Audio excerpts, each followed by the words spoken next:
views and opinions expressed are those of the panelists and do not reflect in any way those of the podcast partners, sponsors, or affiliates. Enjoy.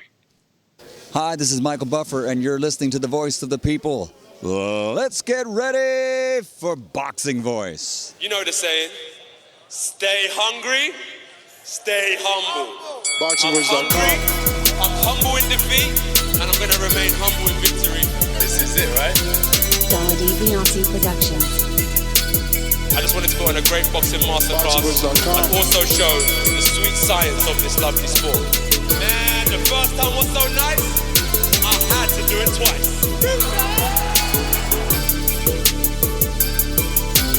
I'm prepared to the best of my capability, and I pray that I get the win.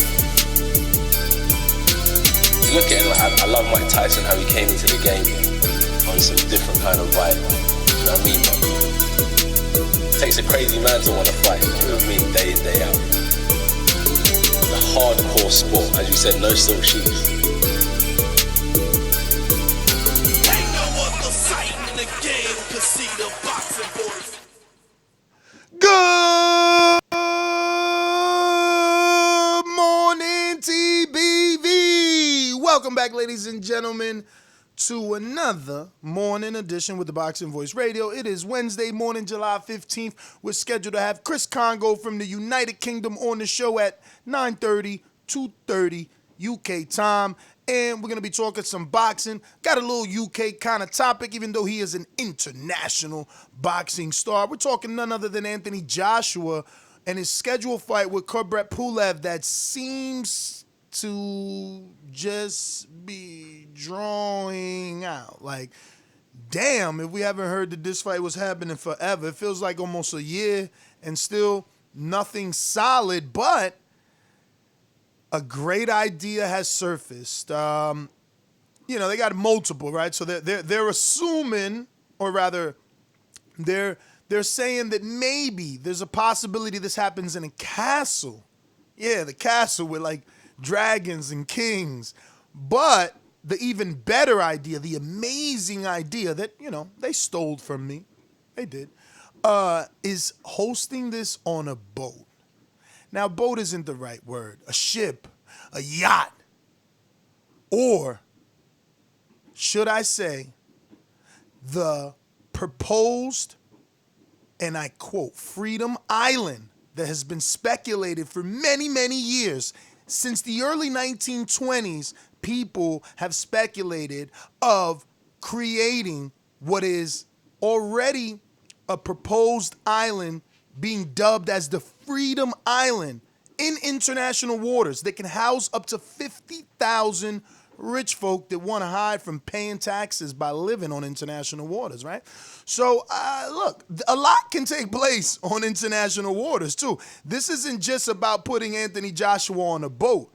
It's about keeping those funds. When you're on those waters, you can't be taxed. But we're going to break this down a little more thoroughly, bounce it back and forth with our co-hosts from around the globe, and then send it out to you guys and get your opinion. It's me, Mario. What up? Yeah, man, this is, how should I put this? Funny as hell? I don't know. This is just, we're thinking of, like, weirder and weirder places, and it's starting to feel like a video game now. Like, boxing is going to have, like, sharks in the background of this boat, and other things, but I never thought any of this was realistic. Now it seems like it is, and good call to Ness, because he called a lot of this stuff, and what up, Doomy?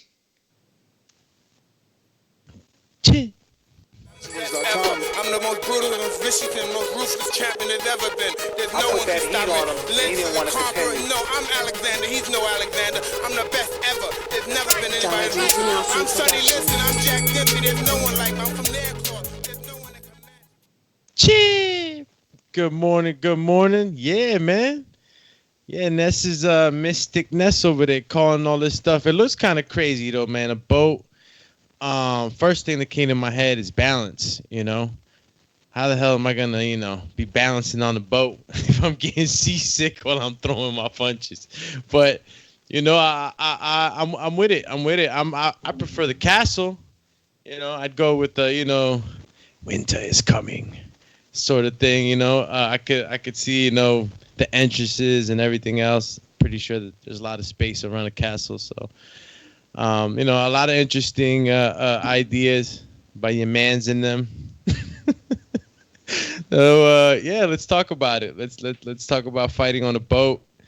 Let's talk about fighting on the castle. I mean, look, man, we're boxing's going through some dry times, and we're just trying to adjust. We're trying to adapt. We're trying to make things happen. So, let's talk the talk, champ. I don't like that you and Mario's intro are like kind of in disgust, almost a little bit ashamed. It's just funny. Yeah, you guys are almost like a little bit ashamed of boxing and, the fact that for whatever reason, we might have a fight on a boat, right? Like, I don't get it. What's to be ashamed of? Isn't UFC on a freaking island? Oh, I guess if it's UFC, it's okay then. You know what I mean? Like, how is it any different?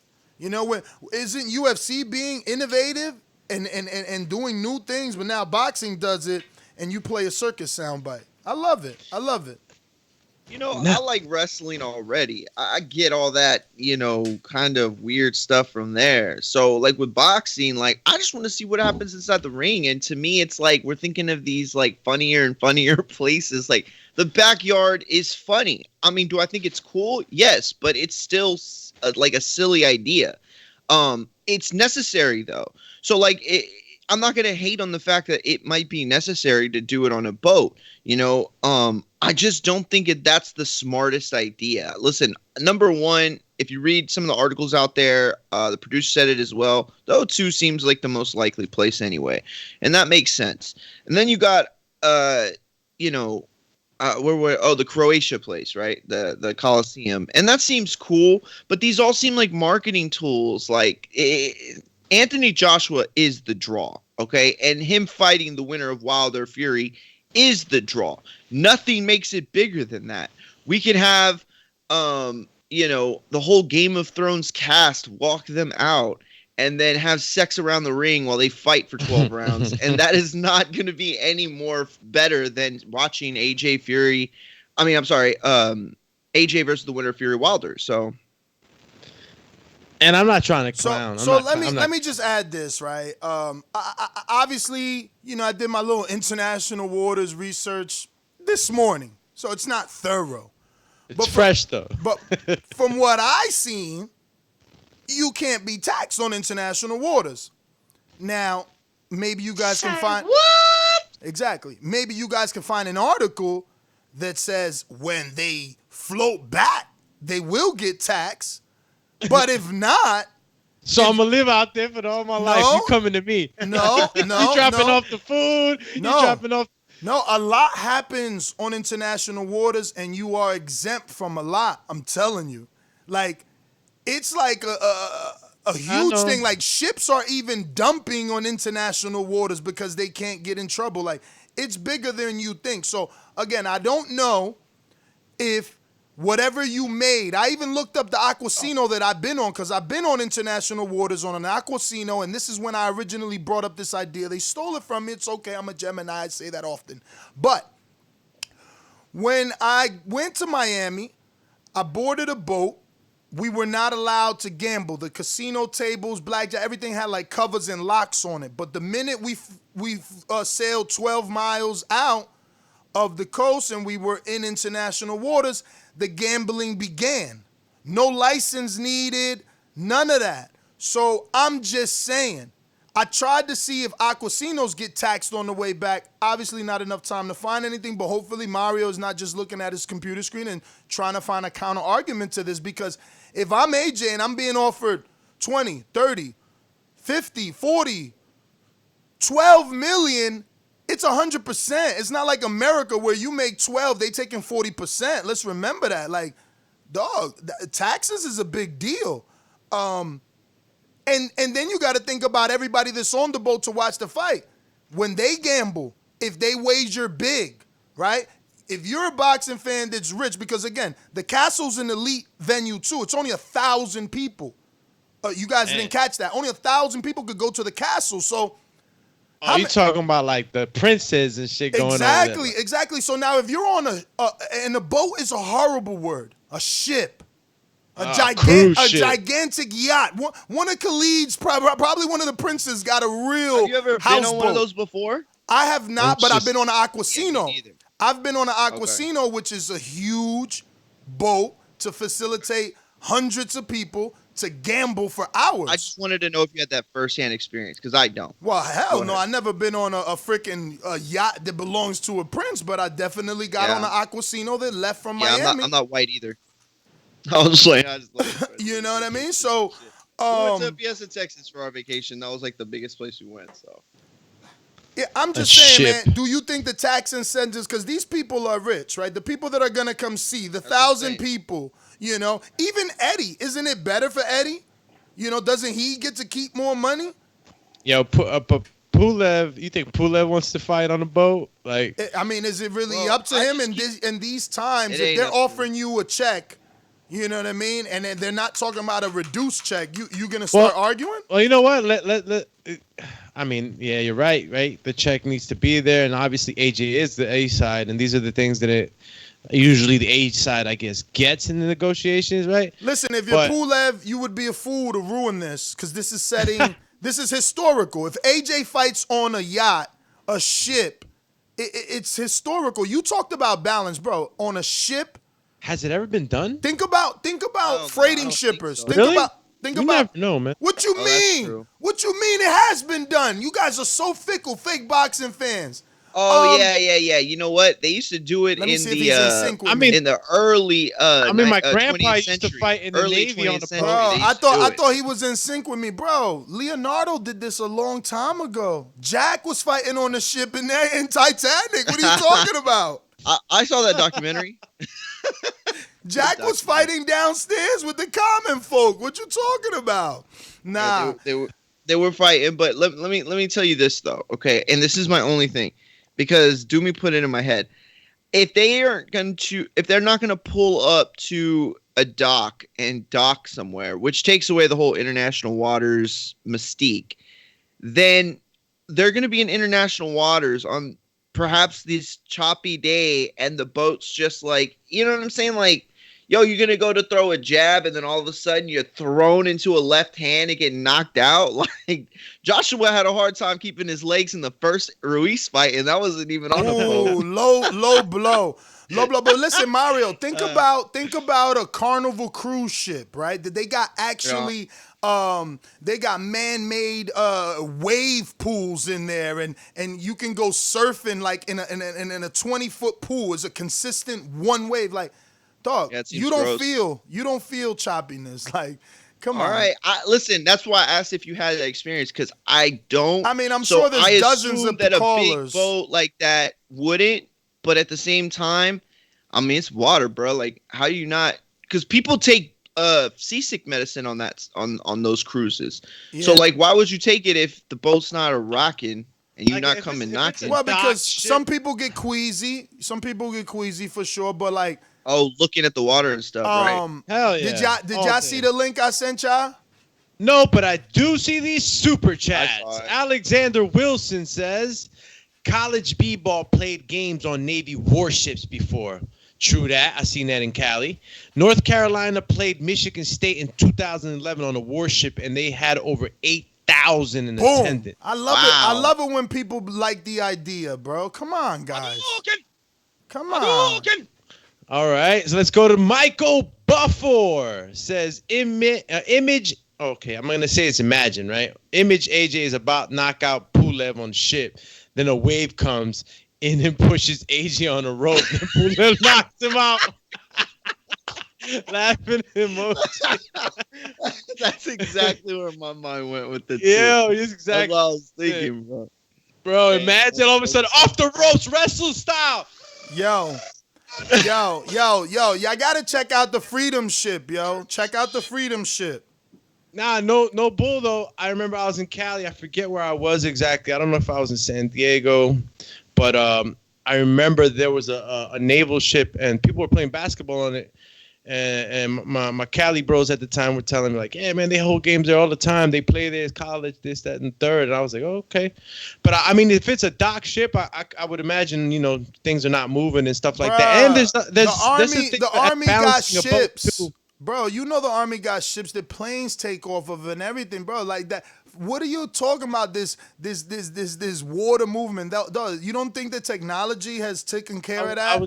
I was just explaining that to you. Somebody that's been on a cruise. There's a thing as balancing a boat. You know what I'm saying? So your boat, is not like getting tossed up. There's weight and stuff. There's like sciences behind that. Of course. And you're not gonna hold a fight and in a storm. You know what I'm saying? You're gonna want to be in still waters and stuff like that. I don't know what international waters Ness looked into, but if it's like, somewhere where it's not going to be choppy water, I can see where the balancing thing could be something. Well, according to what I was reading, international waters are always kind of in tropical weather. Okay. Yeah, I mean, it's not far from Miami. Remember, I was only on the water for a little bit by the time they rang that bell and let us know it was time to get down. That was probably like near Cuba then, right? I'm assuming. If it was in Florida. I mean, look, if you Google it, Cuba was a freaking. If you Google it, it was Las Vegas back in the day. If you Google it, they give you like a kind of a location of it. But obviously the Freedom Ship is something humongous and extravagant. But I'm thinking fighter jet. What was that? The fighter jet airline whatever. Ship carriers that they're on, like I've seen enough big. Even if we go to the cheapest version, right? Like, what if Eddie could rent or remodel, refurbish one of those old shipping containers? Because that's all you need is the space. Like, bro, those are millions and millions and millions and millions and millions of dollars. Don't even go that route. What he could do though is do something for maybe the armed forces where he can like hold the fight for them, and have them there and but then you don't get no money on ticket sales. You don't get no money. on ticket sales. I'm talking about they're gonna just be there because they can be there and then bring in the ticket sales. You know what I'm saying? A warship is. Yeah, but I don't know. Is America the ship the takeoff ships for the planes? Is America gonna let some princes be on a warship? Come on, champ. Hey, listen. If you speak to the admiral and you putting on the show for the boys, he might just say yeah. Yo, hey, I got it. I want to. We're gonna get a big old plane. We're gonna build the ring inside the plane. Yo, why you laughing at your boy Eddie, Mario? Listen, I'm telling you that it's gonna happen at the O2, and I like the creativity. All right, it's very creative and it's fun, but I just like there hasn't been one idea so far that we've had that has been like solid. Like everybody's making fun of the backyard. I mean, they call it the plantation. Like, how racist does that sound? Like, it's crazy. But at the end of the day, I think that all of this is trying to circumvent the idea that we can get around where we're at right now, economically, socially, culturally, and we can't. See, that's what you get for being so pessimistic. Our pound for pound supporter says Frank Smith has been on a private ship all week it's on his IG. Might be scouting this week. Or maybe that's what rich people do. Yeah. Bro, Frank is a businessman. He's a businessman, all right? He's also a rich businessman. He's enjoying life like rich people do. Look, I want to see how the backyard fights go. Like, I was already on it with the backyard fight. Like, I was with it. Yeah, I like it. I like it. The backyard fight. I'm just saying, like, is this like something just like that's kind of like just being like not a joke, but like something that just was tossed in the air? I mean, bro, if somebody's really planning to put it on a boat, what you mean? This is Eddie talking this boat life.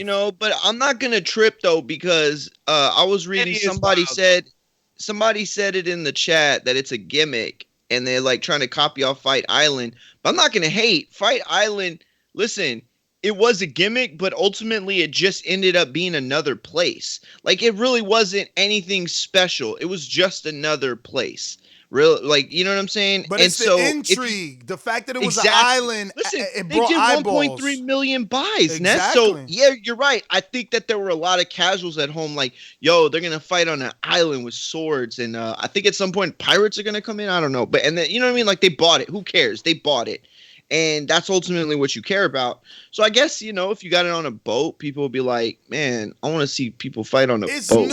It's new. The same way that the Rider was new and people wanted to be a part of that. Like, everybody, the people that didn't want to be a part were pessimistic. Like, oh, man, you know, the laws and the rights, and are they going to be safe? But that's because they were interested. You know what I mean? All those questions was just them, their own, you know what I mean? Their own questions because of their intrigue. And look, you know I'm optimistic, Ness. If they could put it on a boat, amen, bro. That's some new stuff. And AJ's been doing a lot of new. You know, he's bringing eyeballs to the sport by doing, you know, outside the box things. It's just the truth. You know, they're going outside the box with this, man. But I guess the facts are that Hearns said he was looking at quirky ideas, you know, to stage the return of Anthony Joshua. There was obviously this fight has been scheduled for November, so this is something that, if it's gonna happen, has to happen quick. Now, for everybody in the UK, obviously the front runner, according to you know, the article, is the O2, but other ideas. And I quote, that we have are 1,000 people somewhere strange and quirky. I've got a few things up my sleeve. We're talking about castles, plush hotels, maybe even on a boat. So let's think about that hotel idea. I mean, why can't you just go back to RADA, right? Like, I'm sure they got extravagant hotels that they could just, you know, host only a certain amount of people, right? No? Smiley face over Yeah, there? I mean, I guess. I was just, I don't know. Bob Smitty messed me up here. He's like talking about boats and ships, and I'm trying to look up the difference. I like Rob. I like Rob, man. That's perfect for the poster. Rob said Joshua versus Pulev, the GOAT on a boat. That's dope. I was curious because, like, you know, I was just trying to see if this was done before, and I ran into something here. It was a series that was held on a boat. It was called The Battle at the Boat. It's the longest running professional boxing series at any tribal casino in the United States. Is it one of those paddle boats in the back, like those spinning ones, those old fashioned? I believe those are those old fashioned southern, like Mississippi, Ozarks. Oh, remember the Ozarks? Remember the Ozarks? They had those. Yeah. That same boat, they got refurbished. Yep. And yeah, that was the paddle boat, right? Yeah, beginning in 1997 and continuing to present boxing fights. In its 20-plus years, the Battle at the Boat has hosted over 120 fights, including 5 world title bouts. Fights have been broadcast on Showtime, HBO, ESPN, ESPN2, Fox Sports Net, TV Azteca, and Telemundo. So this has been done before. I mean, maybe. But they weren't like in international waters, right? No. Docked? I mean, look, it's really a little bit that they have on Wikipedia, because that's what I'm getting. Gotcha. Obviously, could probably go but listen, international waters is my idea to save money. Like, it don't matter. I'm sorry. They use the boat because they got a casino license. That's the whole point. You know what I mean? But they would have to be somewhere where there's. But remember the Ozarks. As long as you got the license, it don't matter. Oh, yeah. You know what I mean? International waters is just so you don't need a license to gamble, Mario. That's what I'm trying to tell you. International waters. I was thinking more of restrictions as far as how many people could be there. Exactly. International waters, there's no laws. There's no law, bro. I mean, from what I've seen, there's no law. Now, if someone gets a tip that the boat's full of cocaine, Coast Guard is able to come. They set that law in 1980. But if it ain't drugs, they ain't touching you. I'm telling you, ships are literally dumping oil into the ocean in international waters because they can get away with it. It's something like 280-something million. Just Google it. 280-something Well, they also million. dump their waste in the ocean. That's I was what I'm watching this talking about. PBS documentary, and there was like just all this shit in the water that they throw in there. Like literally people shitting. and then the That donut is in the water. terrible. Terrible, That is- bro. No, Like, you know what else? Terrible. yo, we You know eat what else these happens? fish. What? What? You know what else happens on international water? Who else? If you Google what like laws are commonly broke or what most happens, kidnapping, slavery, and Pirates. like wage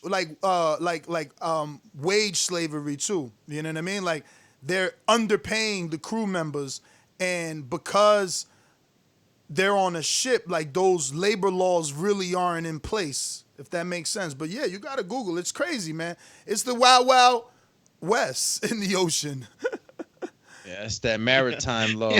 UK Rob said they're gonna dump Pulev out with the oil. Hey, man. Oh, that's hilarious. According to Bob and who we had, they said Pulev has got a major shot here. Shannon every Shannon Friday the keeps Cannon. telling us that he's winning. Shannon the Cannon said it, man. Yeah. Battle at the boat. I gotta see. Yo, they held 5 world title fights. Who fought? Yo, bruh, Word? whoever wanted to get paid, man, because that's the thing. If you're a casino, you want people there. How do you get them there? An event. The event brings the people and you hope that they gamble. Like, that's the point. But if you're on international water, that's all yours. That's all I'm saying. It's all yours. There's gotta be something up. You can't just get away with everything. I'm There's sure. gotta be something up. I'm sure. Well, you get away with murder. That's eight things you get away with. Ships get away with dumping sludge and oil. People get That's away with nuts. kidnapping, trafficking, and murder, and tax evasion. Listen, in the UK, as long as you don't live more than 16 days in the UK, you're exempt from taxes. America tax your ass no matter what you say or where you at. They want their bread. But the UK, if Eddie flies out of the UK so much that he's only been there 15, 16 days, he's exempt from taxes. You know, so That's people, crazy. People got yachts. I'm telling you, I read a lot this morning. People buy yachts and just travel around the world so they don't got to pay taxes. Yo, That's people why in the chat, What's up? they saying if Somalians get word of the ship that it's a wrap for Eddie. No, listen. There's Somali No, pirates. there's the real pirates. thing. No, there's Yeah, pirates for out real. there for real. Bro, like, you're worrying about fan man shit. Somali pirates will give it to you. The fan man. The fan man's the last thing on your mind. Fucking Oh my Somali God, bro, pirates listen. are coming in and Bro, forget the fight. Like, let's just make the movie of this, because I'm telling you right now, it is so much funnier than anything we could ever. Until it's just it so happens. funny. Until it happens, and you guys are like, "Whoa," you know, "Whoa." Remember that we laughed at Eddie when he said we going to Rada. The minute he said we're making a temporary stadium, everybody started laughing. There's no way they're gonna get it done in time. He got it done. One of the biggest fights of the year. Like, we gotta stop doubting, man. Money is power. Money is power. You're right. And You're right. AJ is a It's just commodity. funny. AJ is a commodity, so that means that people will be willing to invest in this fight. You know, someone may want their boat used. Someone may want their aquasino used for this event to garner more attention. You know what I mean? this is huge. Or their castle. Any of those cruise Or their ship castle, lines, you know? Any of those cruise ship lines. Exactly. like- Imagine Carnival says, "Yo, we'll donate ours to be used just for the publicity that it's on a Carnival cruise ship. AJ first ever." You know what I'm saying? Come on, bro. Like, we got to think outside the box. Look, it might not happen, obviously, but we said that about Rob wants me to correct myself. Diria. the city. Ryder, Zootown. So, yeah, I mean, look, I like the boat better than O2. Boo, been there, done that. And I like the boat better than a castle. Like, what is this, Game of Thrones? You know, am I King Arthur? Like, no. I mean, I could see AJ being on the throne as the walkout and some long white king kind of cloak. The castles. I think the castle's easier, and just because like you don't have to travel. I mean, well, you do have to travel obviously if you're going outside your home, but you don't have to like go into like waters and worry about Somali pirates and all that other stuff. Like, just take it to the castle, man. A lot of space in the castle. Bro, stop worrying about pirates. You on international waters. You could bring your own fucking missiles and rocket launchers, bruh. Damn, I'm hiring a bunch of mercs. Yo, you can hire mercenaries to watch your back, man. This big time money over here. Listen, all the money you saving on taxation, you could hire some security. Let's just be real. America want 40%, man. I don't know what they getting charged over there. Stick up. Yo, even if we win the lotto over here, if I win $1 million, they still want their 400. So you know, absolutely. You know, I don't know how it is in the UK, but taxes. Yeah, are serious. Tax. Yeah, they got taxes. Yeah, I know they got taxes. They started taxes. I know they got taxes, but I don't know if it's 40% like us. You know the tax man back in the day, man. He used to get tarred and feathered, man. Coming around the way asking for that crown money. Chill, Chizzy. I mean, I just don't want O2. O2 is boring. You know, you talking about backyards, you talking about fight islands, you know, the bubble. I don't want a castle, bro. Like, you think a castle, you know, what's that show I watched, man? It was on Showtime. What's the dude? The dude that died. I mean, he was a bad king in Gladiator. He had Tudors. It was called the Tudors, right? Damn, that was crazy, that show, bro. I love that series. Yo, Showtime. Yo, but you know what? Let's talk COVID though, right? Because last time I checked, Carnival Cruise was one of the cruise ship lines that were affected by it. I remember they were on international waters, and all I mean is that he could get the ship cheap. They ain't been working. If that's what you're trying to tell me, that means the ship been docked for a while. They dying to do an event. I'm saying, is it a place where we can spread people out? Bro, look how big that ship is. All you got to do is limit the amount of guests, man. 1,000 people on the ship. I'm trying to get a grip, maybe because I don't know how many people a cruise ship would hold. You know, I'm pretty sure that them shits is huge. But just to spread everybody out. We got some comedians in the chat. Yo, and that's Big Mac, actually. I know you now, champ. He's a Patreon, so I get to screen share your chat. He said Bob just bought a submarine for the remainder of the Top Rank cards. Battle with the scrubs on the sub. Dog, you are a winner with that. Wow, that was hilarious. Battle of the scrubs. Yo, Eddie want a ship. We got a submarine. Oh man. I love it. I swear I do. Bro, that was hilarious. They could pitch it so many ways. It's ridiculous with this shit stuff. All right. Well, talking about so many other ways, and I quote, Croatia have offered a Colosseum, and that's beautiful. And we're still open to options and flexible. And that's Eddie when discussing, obviously, going to Croatia to do the Pulev venue. What do you think about Croatia? I mean, I did like that little weird Colosseum that looked all beat up. That to me takes it back to the essence. Yeah. It reminded me of that movie Jumper. Yeah. Damn, The Jumper. That was a good movie. But Great movie. The Colosseum, the nostalgia, I guess, the gladiator status. You know what I'm saying?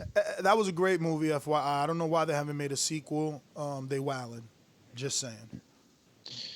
Jump.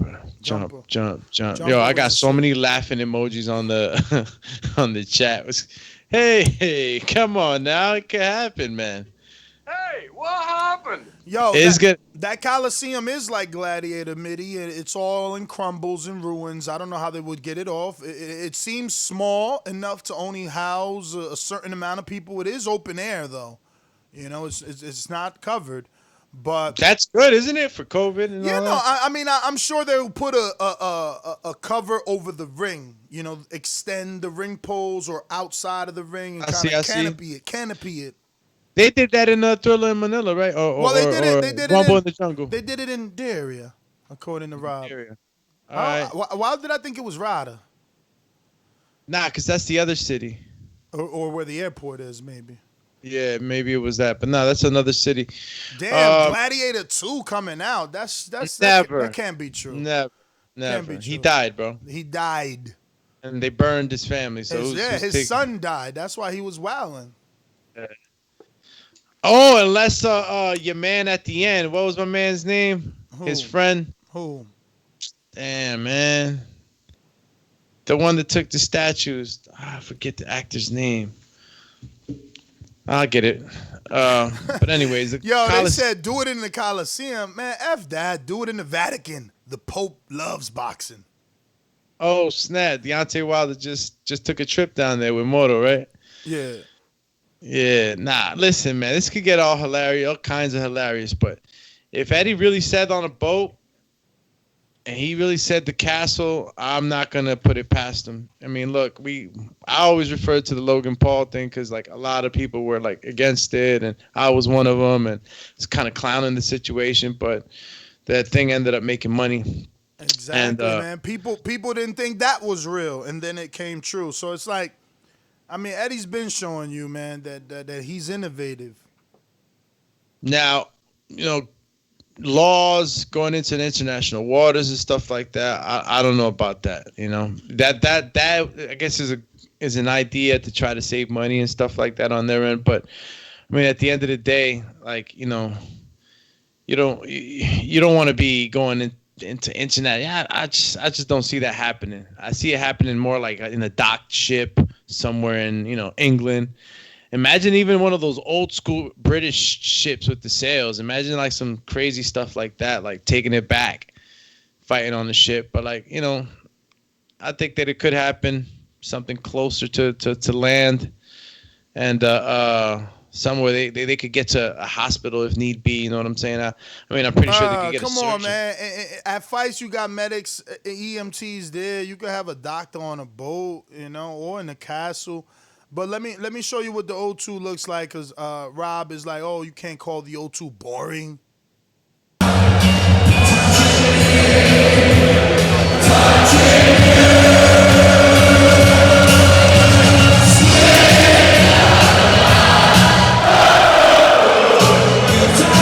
So he's saying this is not boring.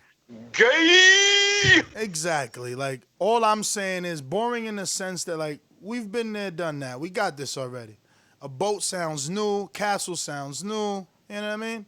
Let's do something else is all we're saying. Actually, let's do some thumbs up. You know what I mean?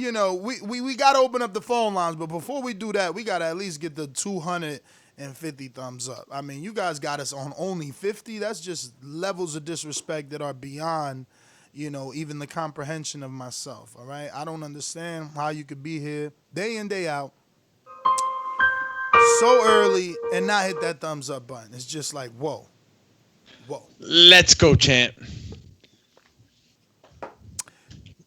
Yo, that's Cafe. George Foster is our Patreon. He's saying Americans don't like atmosphere. Of course I do. I'm just saying, y'all done that already. Wouldn't you want to see something new? And look, it goes along with the times. Like, you see, I start to think about the stuff you say afterwards, and it's just like, according to the times, I can't have thousands and thousands of people next to each other and selling tickets. So amp up the gimmick. Get the big pockets to come through and say, you know what? This is all right. I like this. I'm going to be part of history. During these times, there was only a select few that got to come over and see this fight. It's a good deal. It's a good deal. It can happen. And the gimmicks are working right now. And I think that they were going with them more because of those ticket sales, man. They're being lost. A lot of revenue being lost there, so they got to make up for it somehow. And you got to put on a spectacle if you're going to charge a lot of money for these tickets. Hence the castle, the boat, the Colosseum, Hey, he's trying to adapt. That's all they're trying to do. Now, what other spot? I mean, you said the Colosseum, right? In Croatia. That's, again, international. It's not really a fight city that's really known for anything. So it's like only a selected few are probably going to be able to get there. And I, I'm thinking like, how can you hike up the prices? I mean, what's more of a spectacle, the boat, the Colosseum? There's a lot of stuff they're gonna be taking, and then you gotta do the COVID testing. That's gonna be one other major. Jamel Herring's fight got canceled twice, man, and he was being very, very cautious. So, just the dynamics of having to be isolated and quarantined and making sure that nobody catches COVID before the fight starts. They're gonna have to think about it really hard.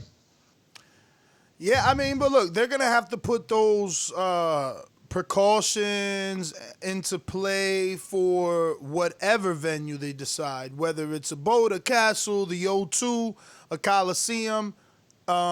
It's they still have to have those, you know.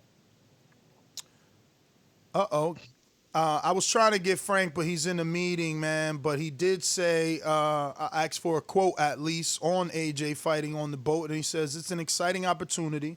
He boxed all around the world, so will be an interesting location to add to the list with an exclamation point. Same sentiment I shared, you O2 lovers. He done the O2. This is new. And he's in a meeting right now. And look, Andre Diacono told us, he was on the boat. Now, I hit him up yesterday, the minute this article dropped. So this text that he's responding to me took him almost 24 hours, but that's because it's the scheduled time of the interview that I asked him to do.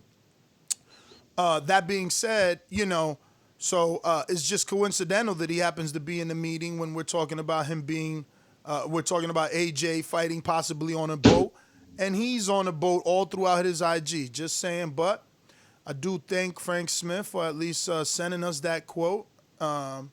Yeah, once again, he says it's an exciting opportunity. He's boxed all around the world, so it will be an interesting location to add to the list, which is dope. I'm telling you, I find it more appealing. You know what I mean? Cool. Igloo super chatted. Good to see you in the chat, champ.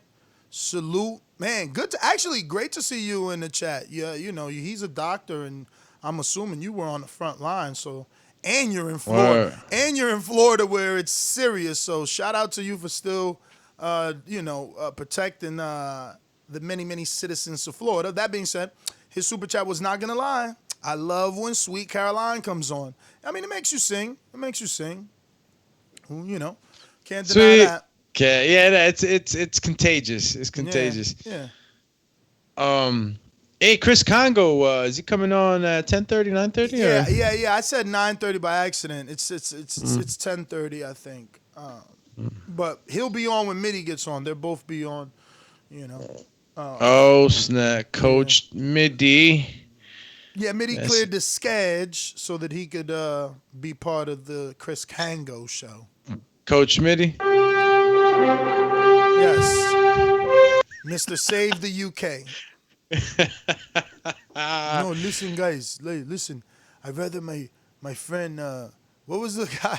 Well, let me go to the rankings in the WBO. Like Freddie Kouit. I'd rather see Freddie Kouit get a shot. Bro. Like, who the hell is Freddie for, champ? Crawford he gonna do what he did to Diaz to Freddie. He gonna be knocking on his head like, "Hello, anybody home?" And Teofimo's fighting too, right? October. Date's been. I mean, that's one fight that I don't believe is happening. They said October something. Right, they October said 3rd. a lot. They've been saying a lot about that fight. It's just dragging. Damn, is Luther Clay was one dude. Then they must have took Freddie out already. Sheesh. They put Prograis in 5. Wow. Wasn't Freddie in here when we did that show, Mitty? That's crazy. He's not even in top 15 WBO no more. Your man Freddie got the boot. Freddie, let me see, because Luther Clay fought him too. So Luther's still in there. Let me double check that. Yo, any training videos or anything of Pulev? Yeah, Freddie lost to Luther. And Chris Congo's fighting Luther. That's why we getting them on. So Freddie Kouit was a possible name for Terrence Crawford along with Luther Clay.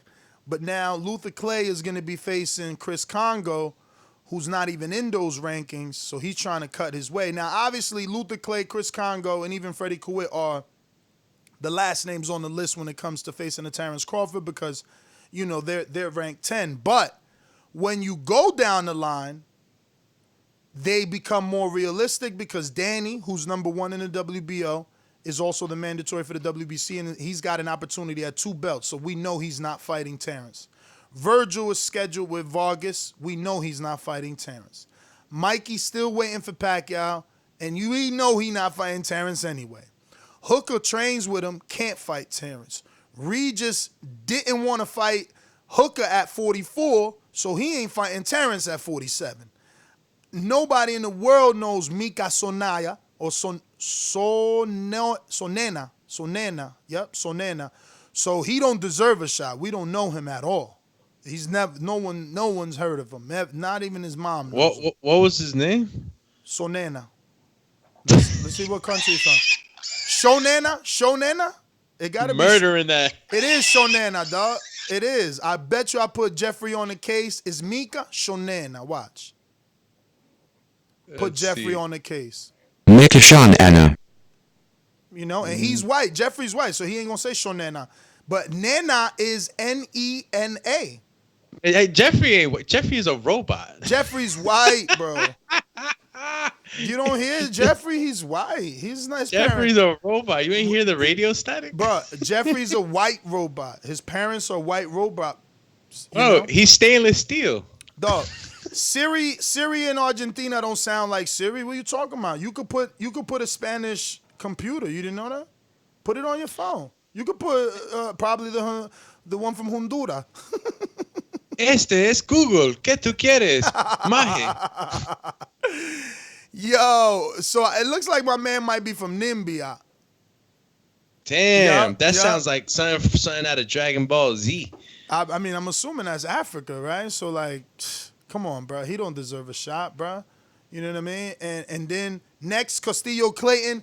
He got an argument, but there could be another podcaster just like me saying, man, we never heard of Castillo Clayton. Who he fought? He from Canada. You know what I'm saying? And he got a point. I always say Mikhail, but it's Michael. Michael Zuski. He used to be with Top Rank. They dropped him, so you know he don't deserve a shot, but they might give him one because they dropped him. You understand what I'm saying? Then you got Michael Mickinson. I don't think I've heard that name. Doug Mickinson is like familiar though. Let me see this. Yeah, Mickinson. Oh no, he's from the UK, and that's why I know him. He is. I think I seen the Ryan Martin fight. Yeah. So I don't think I caught that one, champ. I seen Mickinson, but he don't deserve a shot. Get the hell out of here. This dude's from the UK. Nobody ever heard of him. Then you got Avanesian, who lost twice to La Hagra. You know, David Avanesian. Then Luther Clay. And then Jerron Ennis, who he ain't going to get the fight either because he with one promotions. Now think about it. It's going to be real hard to get that fight done.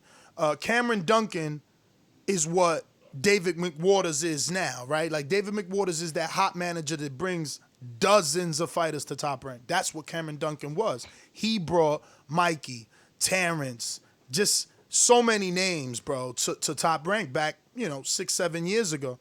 But now he turned promoter. So it's not going to be that easy to make that Ennis and Crawford fight because that's his Crawford, you know? If he's Top Rank, Ennis is his Crawford. And Brandon Lee is his Lomachenko. So he's going to be careful about that. Then you got Aegis Kavaliauskas, who already had a shot, and some dude named Uki Bep or Bepu. Oh, yeah. It's like, I'm Yuki telling you, Beppu. yo, it's like these names in the WBO, they just not there. So, a Luther Clay, Chris Congo, I mean, everybody's an option, right? Because, like, maybe if Regis is offered the fight and he's like, yo, it's a title shot, yeah, I'll gain 3 pounds for him. I just wasn't willing to gain 1 pound for Maurice Hooker. It's different. There's levels for this, you know what I mean? So maybe he'd be willing to do it. So I'm not counting him completely out. everyone's an option. It's like Ward said yesterday. Regis has been on social media trying to get an AB. Yeah. I mean, because that's what he needs, though. And everybody needs an AB fight. You need that over the top fight, man. I keep giving. Crawford should take that fight, but look, you heard the fight telecast yesterday. I mean, it's about money, and obviously you can't do Broner. Broner's last fight was on pay-per-view. Like, you gotta capitalize on what Broner is. You want to call him not a winner? That's okay. He's winning at popularity and success, and you want to make sure you do a fight with Crawford and Broner in some sort of location that you can get some ticket sales from. Now, we got to factor in that these promoters are considering the least amount of tickets possible. They're not just completely ruling out big fights. They're like, all right, well, we can do 16,000, 20,000 in the Allegiant Stadium in Las Vegas. We can do 20-something thousand in, Dallas in the football stadium. So I guess it all depends about the fight. We got a quick super chat from Pterodactyl that says, Malik Scott versus Wilder rematch. Laughing out loud emoji with the tongue out. I mean, Wilder need a tune-up. I mean, look, people call me biased, but you see, I'm not saying Wilder go straight into the Fury rematch. No, I'm saying the same thing I said when everybody else take a loss. Get your shit together. Go ahead, you know what I mean? Get back in the win column, feel confident again, and come in there straight crushing. I understand, like we understood that AJ couldn't take a tune-up because you lose your negotiation power. You lose your rightful position. So, I understand that's not realistic. I'm just saying that's what I want. That's what I would want for my son. He took a loss, and we need to rebuild. Let's go ahead and rebuild. You know what I'm saying? We're gonna be careful with my son. So that's all I'm saying. True. It's my son. You know what I mean? But my advice ain't great for everybody. You know what I mean?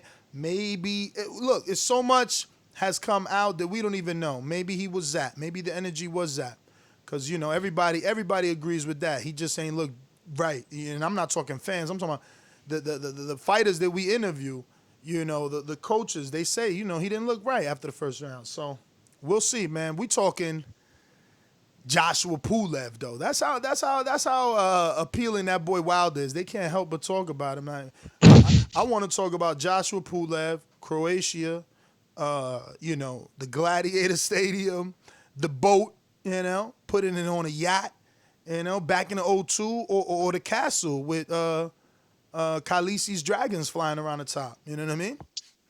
This would have to be like one of those fights again that would cater to the rich, and I don't think that I don't think that I'd be mad at that, blue collar guy. I wouldn't be mad, that only they have access to that, because at the end of the day, it's the times I'm living in. I ain't trying to go. And you get it on DAZN, and you get it on Sky. Those that don't have DAZN, get it on Sky. Those that have DAZN, we good.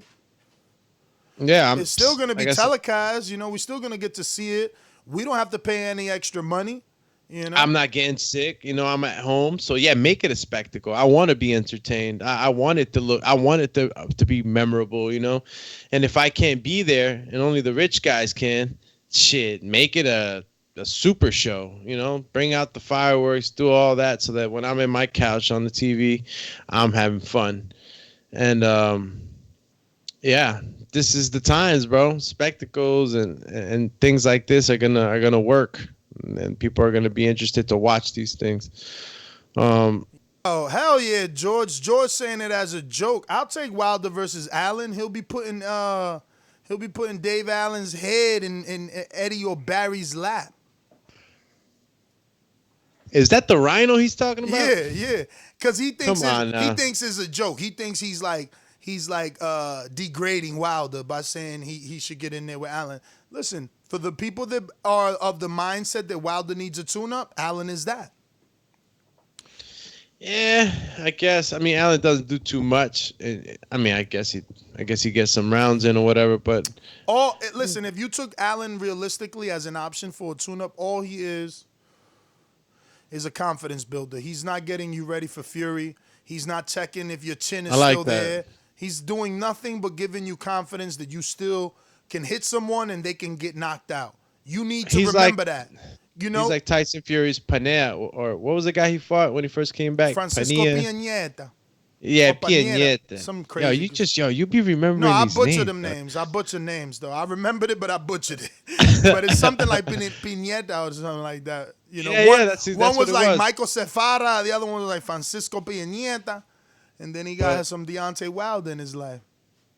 Yeah, David Allen could be, touch up, come back. Jason, stop saving him. Stop play the superhero soundbite. My man over here talking about Allen ain't even a tune-up. Crazy. We want his head. We want his head. Yo, and that's the saddest part.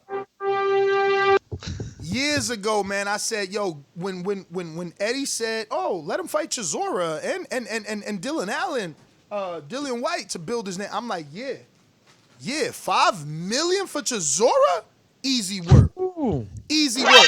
$8 million for White? Easy work. Let me get that. If I was Wilder, but again, I'm not Wilder.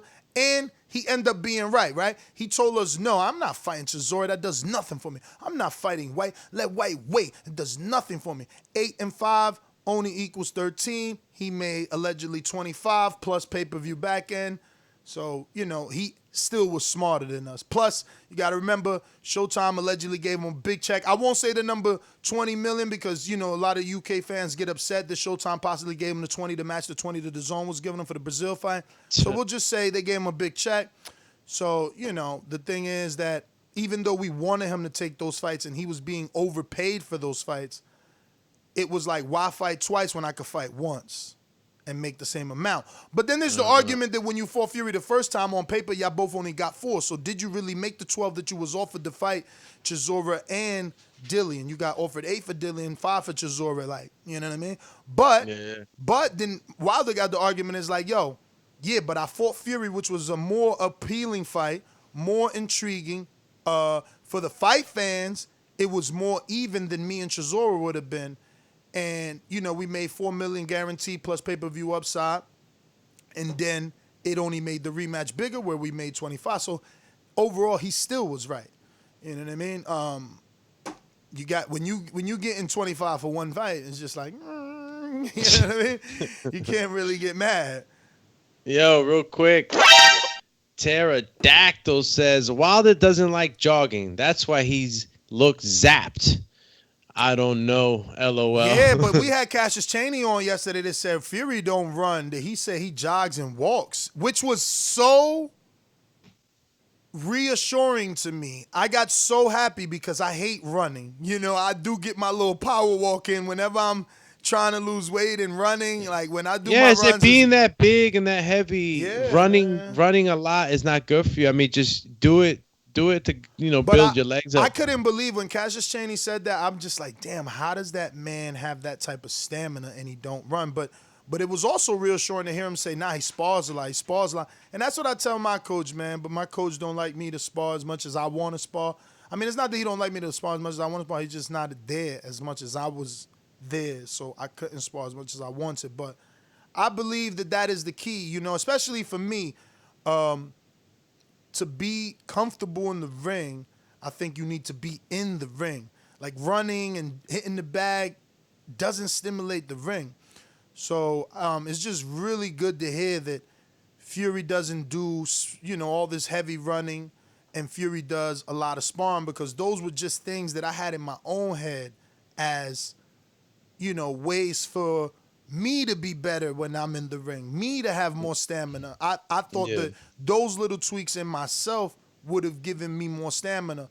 So it's good to see that on that level, like that's what the champ is doing, and it's working for him. Well, let me finish the rest of the I message. I hate running. Like you said, at this weight, my knees are messed up because of the running. I never had knee problems till I started running really hard, like a lot. I don't know, over 10 miles a week. Gotta jump on the bike now, champ. Yeah, I just feel like that ain't the same, bro. Or just, Real just go. Quick, super chat from Pterodactyl. Well, I was reading that one, and you didn't let me finish the other half. Fact is, he needs to train and take boxing seriously. No excuses about gloves, etc. Well, yeah.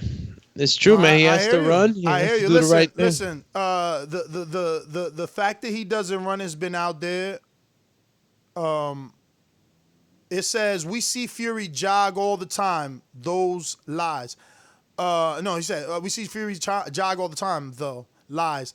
No. He said he does jog and walk. He doesn't really run like that. He said that's what the words of the sparring partner were. So yeah, he jogs, which I've seen him jog, especially when he started, when he was really big. You know, he was doing a lot of Instagram videos, Hell yeah, him jogging and walking. You know what I mean? So, I believe it. So yeah, I don't want to go to callers because we still got to get Chris Congo. So somehow we got to fill another 30 minutes of airtime. You know what I mean? They wilding with that. That's why I like 9:30 guess. You know. But we are gonna that's have, what I thought. We are gonna have Urdani Urgas on Friday at 11:30 a.m. And yeah, he should be on video. And if you're part of the Patreon family, you can go ahead and ask him a pregunta. And it doesn't have to be in Spanish because we got a translator. So I'm going to go ahead and screen share that link in case you haven't already. Dropped your question in for Urgas. You know, please try to do that now instead of later. You guys like really come in with these last minute questions, you know, and it just makes it a little more difficult because we got to keep refreshing the page and, you know what I mean? Get it in early. Who else we got? We got someone else scheduled. Man, there's going to be a few. I'm trying. Oh yeah, we got Blue Nose. I still ain't do a post for that. Let me find a picture for him. We got Blue Nose Adam Lopez. He's on tomorrow morning. He gonna wake up early for us. He on the West Coast, but he gonna wake up early. So I appreciate that a lot. I'm still trying to get Shakur. I'm waiting for the response. You know what I mean? The minute we get the response, then we be okay. But yeah, you know, I want to get him on. I want to get Blue Nose on and see what he's talking about and how serious that potential fight is with Shakur. But yeah, there's just a few guests we got scheduled. Got some other things cooking, lining things up. And we're going to continue to, bring you guys some guests. So I'll be posting this Adam Lopez Patreon post now. And I'm actually sharing the Urgas post now in the YouTube chat. Absolutely. But if you're listening to this on podcast form and it's not today, the 15th of July, head on over to patreon.com/The Boxing Voice and drop your question. Yeah. Your Dennis Ugas, he's number one right now, right? In a couple of the... Well, I think he's number one in the WBA in the welterweight division. I don't know. Some people just don't know, I guess. I mean, but that's in the WBA, and then he's like number 7, I think, overall welterweight. Maybe. I'm pretty sure there's going to be a lot of people asking about that because I just don't like that fight became a mandatory. Like, who the hell is Abel Ramos, and why does he deserve to be in a mandatory position, bro? I mean, boxing is so crazy, man. For real. I don't. What? He's in a mandatory position to fight your Dennis? Yeah, he's in an eliminator with your Dennis. For the WBA. Yeah, WBA. I don't even know who you're talking about. What's his name? Abel Ramos, I believe. Yeah. Yeah, something like that, man. Look, man, it's no knock on you. We can't know everybody. Abel, he's not a, you know, he's been in there with some names, but he ain't get those wins. But he's been in there. But was he ranked in the top 15 for him to get that position? Where did he come from? I mean, I'm assuming he was ranked, bro. You know, they get to do whatever they want. You know how it goes, bro. They do whatever they want. Like I see Abel just in the WBA. He's number 6, and then he gets the shot at your Denny's. Everybody else is under him is Well, Danny if we Garcia. going by the rankings, let's see. You got Yeah, to I'm just remember. trying to see how he So got to that. so look, he's at number 1, Ulgas, and Ramos is 6. So Danny ain't gonna fight Ulgas for no interim belt. You know what I mean? So they probably WBA probably sent a letter to Danny like, hey, you want a shot in an eliminator versus Urgas? He's like, no, I got 2 belts. Then they like, Mikey, what about you? He's like, hell no, I don't need the interim to get to Pacquiao. We already talking about that fight. And who the hell is Gabriel? They probably skipped Gabriel because he don't represent money. You know what I mean? He's like, how is he gonna make the sanctioning fee worth anything? Who the hell is Gabriel Maestre? Like, bye. Hey, what happened? And then Jamal James is busy with Delorme. Abel Ramos next up. That's how it usually works. You got to go down the line.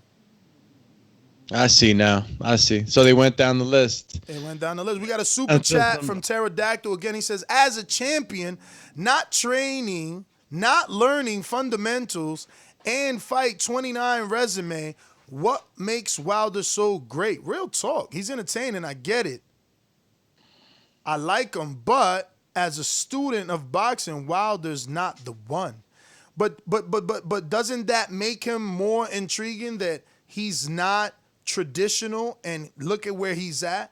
You know, the funny thing is that you guys are not real boxing fans because if you were, you wouldn't be clowning him. You're talking about a guy that started boxing late. You claim he's a bum and doesn't have any fundamental skills, yet his only loss is to the best heavyweight in the world, the number 1 heavyweight. The one that people consider the number 1. And his loss elevated the winner to new heights. No one had this much respect for Fury until now. So, I mean, you know, the hypocrisy is just so lame with y'all. Like, you know, look, you win, you lose. We definitely laughed at AJ. There's no denying that.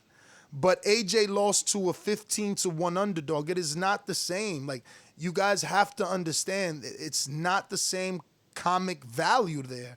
Like, Wilder lost to who everyone thought was already 1, 2, or 3. The win just put him at number 1. Like, it doesn't make any sense. Like, how am I a clown for losing to Mayweather? I lost to Pacquiao. I'm a bum. Like, what the hell? Yeah, the hate's real. The hate's real. Look, I mean, even a few, you know, coaches or whatever names, or people that really know about boxing might say that he's not as fundamentally, I guess, sound in the style that you see him fight. But I mean, he has the equalizer, man, and that's the thing. Like, I think that was one of the reasons why he lost that night was because dependency upon the power was just, it was too much percentage counting on that right hand. So, you know, he was a bronze medalist. You know, you gotta be doing something right to medal up. So, you know, sometimes we don't look the part, you know, and it don't gotta be, you know, that typical, you know, boxer style. You know, everybody has their own style according to what their attributes are. I know if I'm a coach, I'm trying to make sure that you use whatever God gave you to the best of your ability and try to build around that. But you know, he got beat by the best heavyweight. You know, and this third fight, y'all gonna see, man. I can't wait for him to come back on this fight because I really want to see all the adjustments that needed to be made. Yeah, that's the thing, man. It's like Wilder is a bum. He's a dosser. He didn't fight no one. But Fury, you beat him. You're the number 1 heavyweight. Wait, how's that work? How's that work? Is he a bum and a dosser, or was he considered to be 1, 2, or 3? And because either 2 and 3 fought each other or 1 and 3 fought each other, however you want to look at it. But the equation equaled out a winner being number 1 of the division. So that means that the person he fought can't be what you're saying he is. It doesn't make logical sense, but Pterodactyl's trying to make sense of it. He comes back with a super chat and says, like I said, he doesn't take boxing serious, so why are we hypocrites? And I already stated his resume. If he was humble with it, sorry, he would be appreciated. Yeah. AJ was always willing to learn. So again, you're just proving that it's a thing of your emotions, or if he was humble.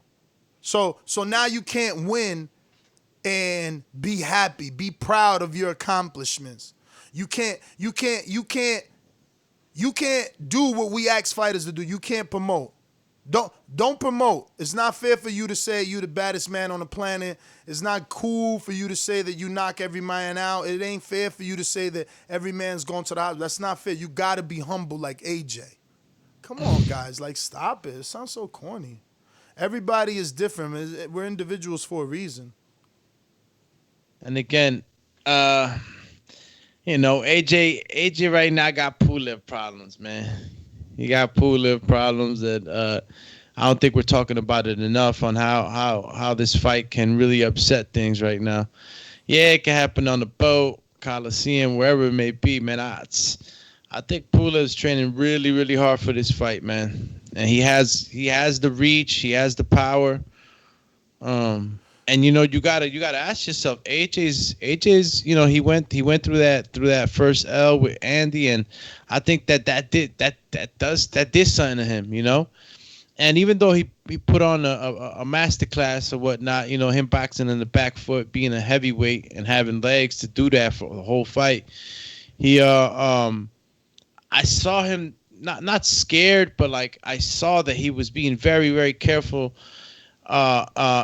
in certain situations where I'd seen him in other fights, not being so cautious and taking more of a risk in order to get his shots in there. So I'm interested to see how he's going to approach this fight, with a Pulev. I mean, Andy was a smaller guy, that's the honest truth. So, facing a guy like Pulev now, it's gonna be interesting to see how AJ, is he gonna try to bully him? Is he gonna be there, or is he gonna fight on the back foot? Are we gonna see AJ fighting on the back foot from now on? Didn't he fight on the back foot with Carlos Taco? I believe he did. I mean, there was, but not like Andy. And he did it in a Joseph Parker fight. But not like Andy. Andy was the whole fight. You fight on your back foot, you come forward. I just want to see how he feels now, after beating Andy, getting his belts back. He's back on top. It's usually, guy goes back to the gym, after recovering, his belts or whatnot. He probably in there feeling good. He's like, I'm not going to lose these again. But mentally, I want to see where he's at. Definitely interesting to see that. Yeah, I mean, look. It's always good to see that rematch. You know what I mean? So we'll see what happens, man. But Pulev, I don't think we're giving Pulev, don't nobody a chance. care about Pulev, bro. Honestly, who cares about Pulev, bro? Like, I don't like those excuses. Oh, he didn't get up for Baghdad Dinu or whoever he fought. That's not a big name at the time. Like, I don't want to hear that. I want you to go out there and do what you're supposed to do. If the dude's not on your level, get him out of there. Why we going? Look at Javier Martinez. You an Olympian. You signed a David McWarren. Then you went 4 rounds on your pro debut. How many pro debuts get a stoppage in their first round? Like, you just failed. You're on the wrong side of the statistic. 99.9 people get a knockout on their first fight. Like, come on, bro. Get out of here. You wilding for Carlitos respect. in the UK says, in your opinion, is Wilder's passion boxing? I wonder! Exclamation point. I don't know. Bro, this is the I mean, you can see the amount of hate that he receives, right? Like, there's no logic in it, right? Fury beat Vlad over 5 years ago. He has to fight an American named Deontay Wilder to get the love and respect that he's getting now. You know what I mean? Yeah. And then this is the hypocrisy. Fury beat Vlad over 5 years ago. Then AJ beats him, right? And he's great. Loses to Andy, he's still great because he was able to show levels and come back and fight off the back foot. Wilder didn't lose. He didn't beat a dude that was already beat. You know? Like, he didn't fight an old man Vlad off for 2 years. And he's the bum. I mean, whoa. But we got a super chat. You want it? You reading it? Wilder versus Fury, a boxing ring. And this is coming from DSFG38-outboxed. Wilder versus Fury, a boxing ring, quote unquote, on a skyscraper Vegas rooftop. And the screen reflection display all sides on the building and lights. Let Wilder know my idea. It's genius. And compete with AJ versus Pulev Eddie Boat idea. I love it. I love it. Yo, but AJ did that in Dubai already. Remember, he was boxing on the ring on top of the helicopter pad. Oh, yeah, That yeah, shit- the little video. And that looked it killer. Yeah, that looked really That dope. looked it beautiful up there. With Damn, yeah, being like all the way at the top. What's that huge building they got in Dubai, man? Like, it's like the tallest building, I think, in the world or something. But imagine, the one where Tom Cruise is like, doing all his, in Mission Impossible. Yeah, all the way at the top. Damn. But how do you even have people come over and see that? Like, Bruh, television, man, pay-per-view. Oh, okay. So that's what he meant by the screens on all four sides. All right. Yeah. Chin. And the ideas is coming, Chin. Get that pay-per-view money, man. Getting creative out here. Yo, Ryan Patreon says, DFG, shocking idea, wins, etc., and how you get any sort of crowd. Yeah, man, we go with TV, man. We go with TV. You know? Have the screens on the side of the jumbotrons and shit. Yeah, that's what he's saying, on the side of the buildings. Kind of like the MGM does, they put, what's that, comedian or whatever? David Copperfield's always on the side of the building. I wonder if any of these things would have been talked about if COVID hadn't happened. Like, would we be talking about fights on boats and gardens? Probably not, because, you know what I mean? At that point, you're only entertaining offers from the highest bidder at that point. It's like, oh, you want us to fight there? Which I offering? What's the site fee? How many seats can we sell? You know, but now we're in an era where we need to consider, how big is it? How many square feet? Oh, that means I could put X amount of people, because now, there's rules and guidelines you got to meet. So for every person, I think they need 1,000 square feet. That's a lot. That's bigger than a New York City apartment. We got a few super chats from Chase Athletics, who says, "Can you be a effective champ with only one style?" Yeah, you can. You could if you master that style and you're the best at that style in the world. I don't know. How many defenses did Wilder have? 10. Let's see how many Fury has. Oh, none. Ever. I mean, would you say that Floyd Mayweather had one style? How many defenses does AJ have? Oh, not 10, because he got to restart. He lost. I mean, you can't erase history, guys. It doesn't matter what you want to say. The man made history. He made history. He tied with who was it that he tied with? Muhammad Ali, or surpassed Muhammad Ali for title defenses? Go tell somebody to do that. If he's such a bum, tell someone to do that. I think it was probably Ali. Was it Muhammad? I think it was Ali. I thought it was one of the other guys, Joe Louis. So there's another super chat there. I was just ready to get to it. Go for it. It's Pterodactyl says, with his resume, you can't say you the baddest on planet. Stop it, Ness. LOL. And he doesn't take boxing seriously. As boxing fan, why we co-signing this? You know what we are saying, Ness. With his resume, I mean, the last I checked, the minute AJ won that belt from Charles Martin, Wilder said he wanted to unify with him. And history showed us that whether you want to believe it or not, only one side of those negotiations were acting in a fashion and in a manner that led the public to believe they didn't want to really make the fight. We do not see Fury talking with AJ. Even when Kinahan was involved, we don't hear Bob Arum or Eddie in the media saying we're giving AJ a flat fee. We're giving Fury a flat fee.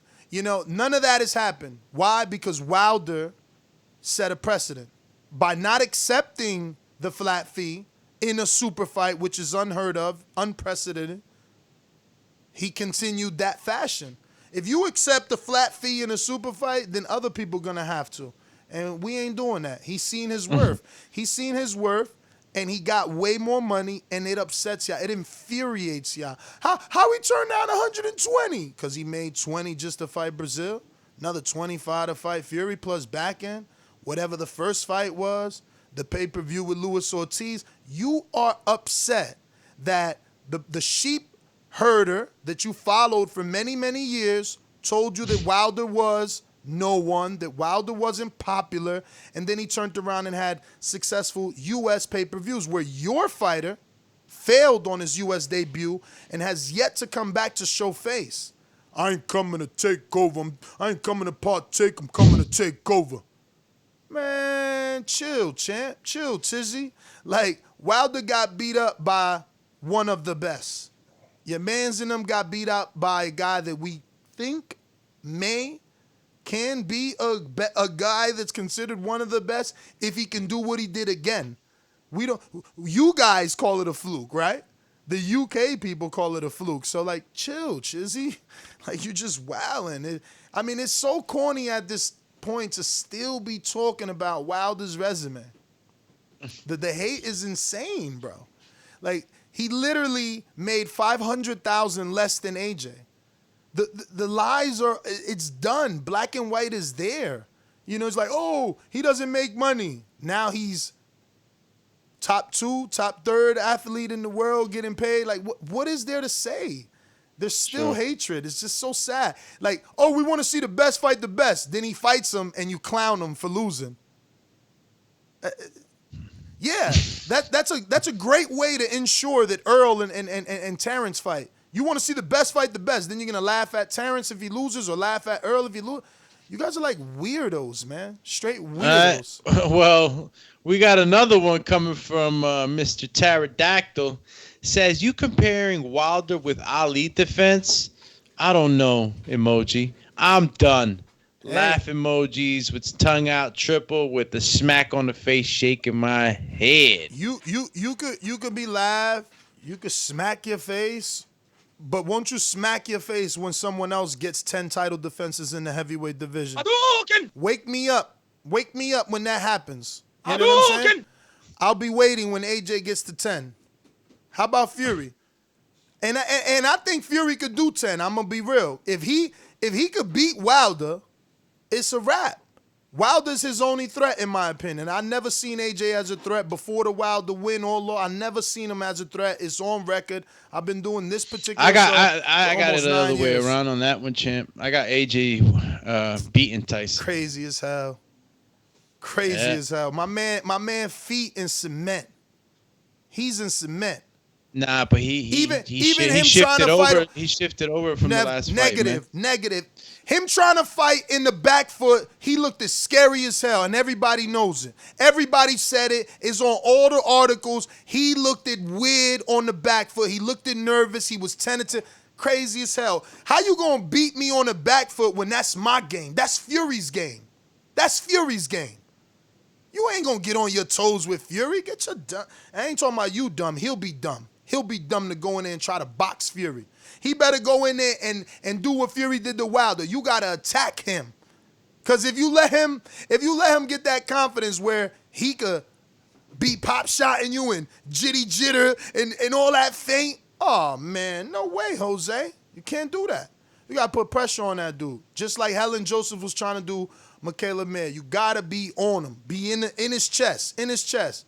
Don't let him lean on you. Push him up.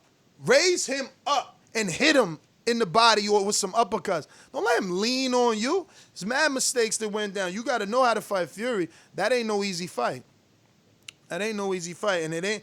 And I just don't see AJ doing that. I don't know. I mean, look, he don't even got the power of Wilder. When he knocked Charles Martin down, he got up. Even if he catches Fury getting up from Wilder shots. Like, he is in a deficit in that fight. At least Wilder had unheard No, of power. AJ's way stronger than. Well, I'm not gonna say way strong, but AJ's stronger than Wilder. And even though So you why might his say knockouts that, don't say that? Why he's getting referee stoppages that we complain that aren't real? Why he's getting knockdowns instead of knockouts? Tell me. What do you mean? What you mean? What I mean? You said AJ stronger than Wilder. Are you Yeah. talking physically or punching power? No, physically, man. Oh, well, you know my scenario was punching power. I said he didn't knock out Charles Martin. He got up from the shot. He didn't knock out Carlos Takam. It was a fake stoppage by the ref. Like, Yeah, but we know that Wilder has the game up on him in the power department. I'm saying though, even though that's true that he doesn't have that power, he's still physically stronger than Wilder, and that's why I'm giving him more of a chance in that fight, because he's fundamentally, he's fundamentally in the ring showed us that he's more sound and that he's he's able to use that physicality and he showed that he could be countered, bro. What are you talking about? He showed that he could be countered. And out again, it's styles make fights. That's what I'm talking about. He's technically more sound because he keeps his hands up. So what does that mean? The feints will keep his hands up. The jabs will keep his hands up. The 1-2 will be easier for Fury. I mean, in theory, Wilder was like this, so he was trying to block with his hands. AJ is like this, so when the jab comes, he's gonna be blocking, and he's gonna be on the defense because Fury is feinting. He's double jabbing. He's triple jabbing. He's using the Ali shuffle. You kidding me, bro? I hope that fight happens. Please listen. Again, I never said Wilder was going to beat Fury. I said that was his toughest fight ever. Before this fight ever happened, I said it 3 years ago when he got in the ring, when he was in Brooklyn and we met him. Okay? I've been saying that. There's no way AJ beats Fury. No way. There's no way, man. No way. Wait, and look, and if that fight ends up happening, you will be on TVV history recorded. I believe it will happen. But other people had success on AJ that are nowhere near the level of Fury. Nowhere near boxing IQ, reach, height, weight. None of those things. Takam, come on, dog. Takam, Joseph Parker. Like, none of those dudes, and those dudes went 12. Those dudes didn't get hurt. They didn't get hurt. You know what I'm saying? So, I don't know. It's just difficult for me. Difficult for me to believe that he's going to beat Fury based off what? The uppercut that Vlad got up from? Think about it. Like, Fury, Vlad neck stretched out. Fury like 2 inches after that punch. Fury is getting up from Wilder punches where people thought he was dead. No, he's not going to get up from an AJ punch? Oh, my God. Don't be ridiculous. Bro. Gonna just say Pterodactyl says title defense against who though? Let's leave Wilder to twerk. Against Dominic Brazil. Dominic Brazil, common opponent with AJ. Remember AJ came out in the media and said, if Wilder don't do it in 7, you know what I'm saying? What happened? He flattened them. But this is what I'm saying. He fighting bums, but your man fought him first. So who's the bum beater? Is your man the bum beater or is my man the bum beater? Because your man beat him first. The original bum beater. You know what I'm saying? He finished it off with shaking my head all good, though. It's been interesting. What's interesting is your hypocrisy. I mean, Dominic Brazil, was he a bum when AJ beat him? Because Wilder flattened him, made him delete his social media and go dark. Your man didn't do that. My man did. There's only one Deontay Wilder. Let's be real. Well, you got that one. White boy says Wilder is taking pole dancing classes after the 3rd. For agility. You mad. That's all. He gonna be able to avoid punches better. You know what I'm saying? You know, now Wilder dancing is bad. Meanwhile, fighters been taking yoga for years. You know what I mean? Remember Marquez? Marquez was huge on yoga. He said, "Es que me ayuda mucho." No, man. I mean, look, dude, when you ain't never fought and you just want to live the lifestyle of the dude you see on TV, you gonna say anything because that ain't you. You ain't doing the necessary evils that it take to get to that level. We got Majid in Florida that says, did Fury glove look funny the second fight? I don't even care about gloves, you know what I mean? I don't care about none of that. I care about, is the fight happening, and is he going to get that win?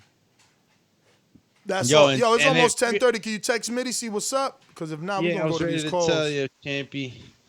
I was going to tell you, if you guys are worrying about gloves and stuff like that, I know this time around, definitely, gloves are going to be checked.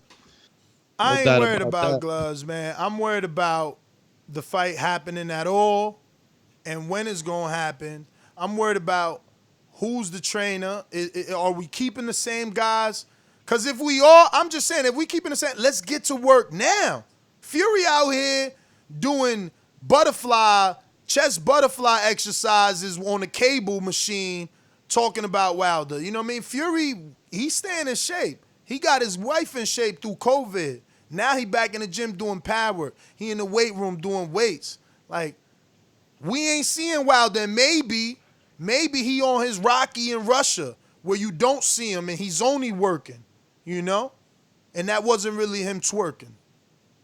You know? So he's secluding himself. He had to seclude himself. What you seen was a clone. I hear that. You seen a clone. You seen a clone just like Gucci Mane. He's just another fighter. No, he ain't. This guy is a wrecking machine. No, he not. He's hungry. No, he not. He ain't never stopped nobody like that. So we not worried about that. So I don't understand though. What you worried about specifically? I'm worried about specifically trainer and training time. And if I'm gonna be honest, 100%, I want him to run. You know, I was the one that broke that news. Nobody give me credit, but I'm the one that did countless interviews with him. And I'm like, damn, champ, you don't run for real? You know what I'm saying? I want him to run now. I want him to run or like Cassius Chaney said, because I know he spars, but spar harder. Spar harder. Because you got to get exerted. You need to be exhausted when you're done. He's too chill when he's done because he's the man. You know what I'm saying? Now you ain't the man. You got to get back. Listen, it's Rocky 2, man. We got to bring you to the trenches. We got to bring you to Philadelphia, back in the gutter. Get the dog back. You want to play rough? Okay. So you saying he Rocky in Rocky 4, 5, where he's high siding and he got all the money and he's slapping. I said two. No, Drago. When he faces Ivan Drago. I said Rocky 2, man. That's 4. No, it's 2 when he in the gym with Apollo and they training him, right? Oh yeah, hell no. That's 3. All right, well 3, not 4. 4 ain't 4 with Tommy Morrison. No, that's 5. Damn, motherfuckers got so many. Yo, this is a lot, yo. Super chat. Pterodactyl. Super chat. God dang it. Super chat from Pterodactyl saying nothing wrong with yoga. Why you co-signing everything Wilder don't say? Chris Brown does it. Chris Brown do it. Why you mad? It Is ain't this gay your when he king? do it. Oh, is this your king? He said. You know, all of a sudden, dancing. T-Pain been dancing. Michael Jackson been dancing. Meanwhile, you got Billie Jean in your playlist. You know what I'm saying? Who said there's anything wrong with yoga though? I don't think I heard y'all say that. At first, people, when boxers started showing that they was doing yoga, people got all weird because people were mad homophobic. They didn't want to do the downward dog. Listen, it's either they're homophobic or they just don't work out. Period. Like I'm gonna tell you right now, I've been to high yoga. Workout. Yoga is crazy. Yoga helps you with everything. No, it's crazy. If you lift heavy weights, if you do what's that stuff called with the training, with the cross training? What do you mean? What's it called? Like where they have a games and stuff. Games and stuff. Yeah, CrossFit. Is it CrossFit? There you go. CrossFit. Like, man, it don't matter what you do. Wrestling, Did y'all MMA. ask Mitty was goody? I mean, They said 4:15 in the UK time. Mitty's I don't know what time that is though. Mitty's chilling right now, lunchtime. Yo, that's a jam, bro. Bro, come on, come put on. that on my. Bruh, ain't nobody say workout nothing. playlist. Ain't nobody say nothing when Clay Kyler was twerking. Yeah, it was Clay Collins, man. It was. Nah, I thought it was you Clay for and sure. Mario said it was Khaled. Now y'all want to go back on I y'all thought word. it was him, but But now, it but was. you said it wasn't. They said it wasn't. It wasn't him. You said that yourself. It's the tattoos, bro. That threw us off. Yeah. It was like they were in the so same interview, side. So the but it interview's wasn't at him. 11:15. He's saying. Yeah, 11:15 in 40 minutes. Man, we about to come back, man. We can't just hang out. What in the world? You already went to the callers, so it's like. Nah, we ain't go to callers because man. No, that's what I was asking. Yeah, okay. Yo, Coach Mitty, where you at? The UK needs you. The UK needs you, champ. But that's how unappealing AJ is to his fans, man. This was an AJ show. We said in the title how it's an amazing idea. We talking about going to international water to save AJ money on taxation, and they still want to talk about Wilder. He's just bigger. He's more appealing to them than AJ. It's so sad to see that they don't notice that they're attracted to our king more. You know what I mean? It's crazy. It's like, yo, I'm a super chat to talk about your guy. I could talk about my guy for free, but I'm a super chat to talk about your guy. Damn, bro. You know, sometimes I wonder what was more divisive. Is it the Wilder AJ era or was it the Mayweather Pacquiao era? Because yo, some ugly things that were said during that time. Well, it's not over yet. So it looks like AJ Fury could get there, but the thing is that fight loses luster the more Wilder loses. Wilder needs to get in that win column for AJ Wilder to even be a thing. Because right now, no one is expecting him to win, right? Like the general consensus is that he's not gonna win. So they're already talking Fury AJ. What? Oh, never mind. I just saw something on the chat, but I think it's a joke. Yo, it's hilarious. They like, yo, twerking ain't attractive, but you watch the video. I'm so shocked at the morons that live in that island. Bro, like, your king twerks, but you watched it. So literally, you're telling us that you watched a 6'7" dude pop lock his ass, and you focused in on his butt cheeks. Nah. Let me tell you what's wrong, and I'm gonna tell you whose fault it is. And y'all aren't gonna be happy, but I'm gonna tell you it's Wilder's fault. It's Wilder's fault because he should have came out and squashed this from the beginning. You know what he should have done? He should have done a TikTok with like 5 dudes looking at the phone like, yo, look at this man twerking. Like, this is so what a clown, like clowning this dude, right? And then like the camera pans out and Wilder's standing behind him. Yo, that's like a 10-second video, and that would have squashed all the Damn, noise. that's a great idea. Like, bro, all you want to say is whatever you want to say, just know you're saying it behind the screen. You know what I'm saying? Like what I'm trying to say is that he could have come out and he didn't even have to defend it, but just the idea of like, y'all are clowns for this, that would have been enough. You know what I mean? Because there's nothing wrong with this. It's stupid. It's like the dumbest conversation, I swear to God, that I've ever had on boxing. Like whether twerking it's... No, according to the UK boxing fans, somehow he showed his femininity by twerking.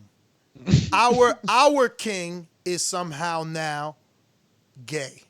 That's the message they relate. Listen, and you know what? That's fine. But anybody I caught making fun, yo, I better not see any pictures of them like, you know, getting their haircuts, shaving, putting designs, trimming their beards, their mustache. Like, I better not see no grooming or primping whatsoever. Because y'all are some liars out here, bro. Listen, I follow everybody back. If you follow me on IG, I follow you back. Oh, if it's boxing related, you know what I'm saying? Like, I mean, if you're like some, random girl that is fake and you follow me, I'm not following you back. But like on Twitter, everything I follow back. So I know I've seen y'all. Like, don't think that I don't check my IG and I don't look at y'all's pictures too. Like some of y'all that I've seen, like, yo, this man twerking, what a clown, bro. I see y'all getting pedicures with your girls. Quit playing. I seen it. You want me to say whose name it was? You want me to give you the screen name? Nah, I ain't a hater like that. But I could tell you if I wanted, and I'm telling you right now that the person I seen is in the chat all the time. Yo, real quick, Jose Alejandres. Hey, Wavy, how many times you shared that video? He talking about twerk club, baddest man on the planet. He shared that video. He had all his boys. You see how they turned that around? Look how they turned that around. They said so looking after yourself is gay. That's my point. That's my point. Like y'all are trying to make it sound like any sort of femininity leads all the way to being gay or all the way to being a girl. Like the point I'm making is that's how stupid it sounds. So you coming back at me and saying, oh, so, taking care of yourself is gay. No, I'm not saying that. I'm saying that a man can be a complete individual and have masculine features, certain feminine features. You know what I mean? It's a well-rounded individual that takes care of himself and does these things. Like, y'all are clowns for that. Go back to the docks where you... Yo, we got a few super chats. Jose Alejandres, I'm late, but Styles makes fights. Otto at 6'2" did more damage to Fury than Wilder did boxing style. Have a better chance to beat him. Joshua 6'6" boxer style. So, yeah, he's trying to say that, Joshua does have a better chance. Yeah, because he's shorter. Nah. Listen. The style. We're gonna see what type of fight this third fight is, because there's one thing I'm certain of. Wilder knows he can't knock him out no more. He gonna go in there to fight now. He got to get an accumulation stoppage. It ain't gonna be no one punch. It's gonna be a Charles Martin type of stoppage. You know what I mean? Like, you get up, but you getting beat on. You know what I mean? Ain't no going to sleep type of sleep. Now, if he could bring that back from the first fight and keep Fury down, amen. But I don't see that happening. It's gonna have to be. I mean, y'all didn't hear us. We heard y'all though. Nah, I didn't hear y'all. But when did y'all freeze out? It's bullshit, man. When you was like this, but it was like the ultimate screenshot that I was gonna see. It looks like you were holding like your blankie close to your chest. Oh yeah, the blanky blank. Let me get to these super chats real quick. All right. Looks like. I think I left off. Did you get to Jose? No, I did Alejandres. But I guess you'll take care of Jose when you come back. I'll do C-Dub, though. Wasn't Wilder with his fam at home with daughter? I think he was. I think they were chilling at a little family, little shindig, and the champ, was in the water, came out. He looked like he was glistening and stuff, but you guys got it all messed up, man. He wasn't twerking. He had a bee in his pants, and he was just trying. he was just trying to get it out. Bro, and see, all I think this that's the being wrong blown way. out of proportion. Bro, you listen. I don't twerk. All right, I don't, and I'm not saying there's anything wrong with it. I'm just saying I don't know how. Like, why would I try to do something I know zero about?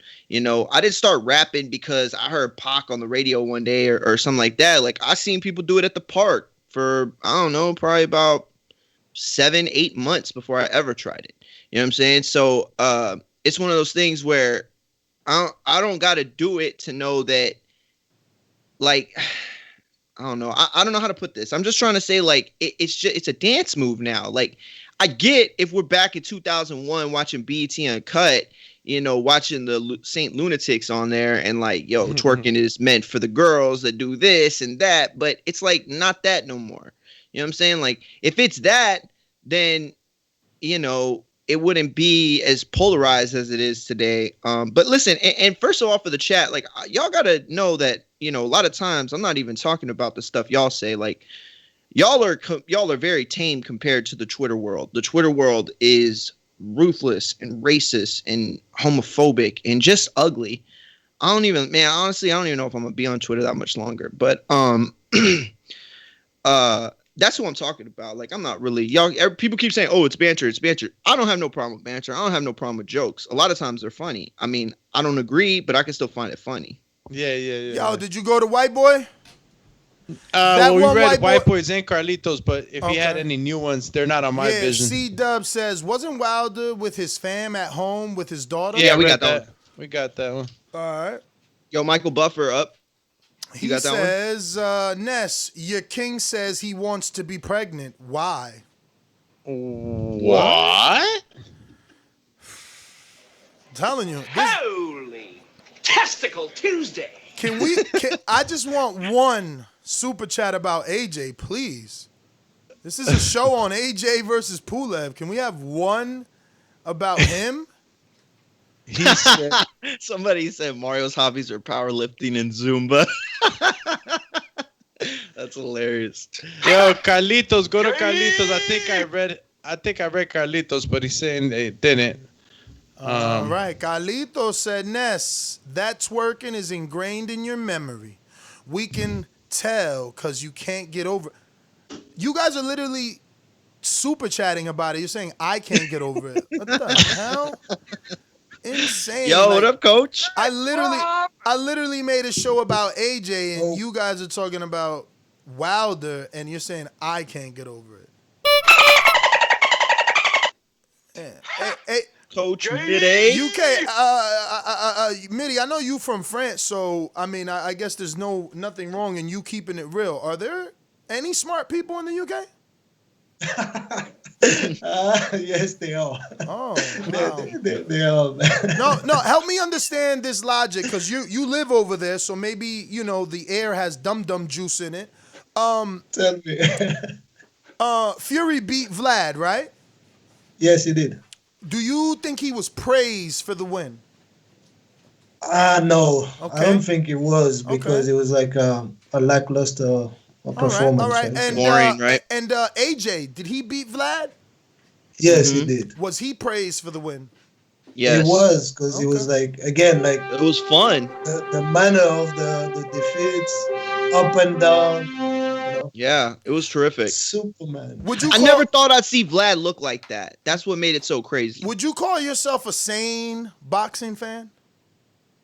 I would call myself a boxing fan. I hope I'm sane. But Okay. Yo, Minnie, keep it real. After AJ beat Charles Martin and Fury was stripped, who was considered 1, 2, 3, 4, and 5 in your opinion? That's what, 2016? From 2016 to present day, what was your considered heavyweight top 5? So you had Vlad for sure. Like it was 2016, he was in there. You had Wilder in there.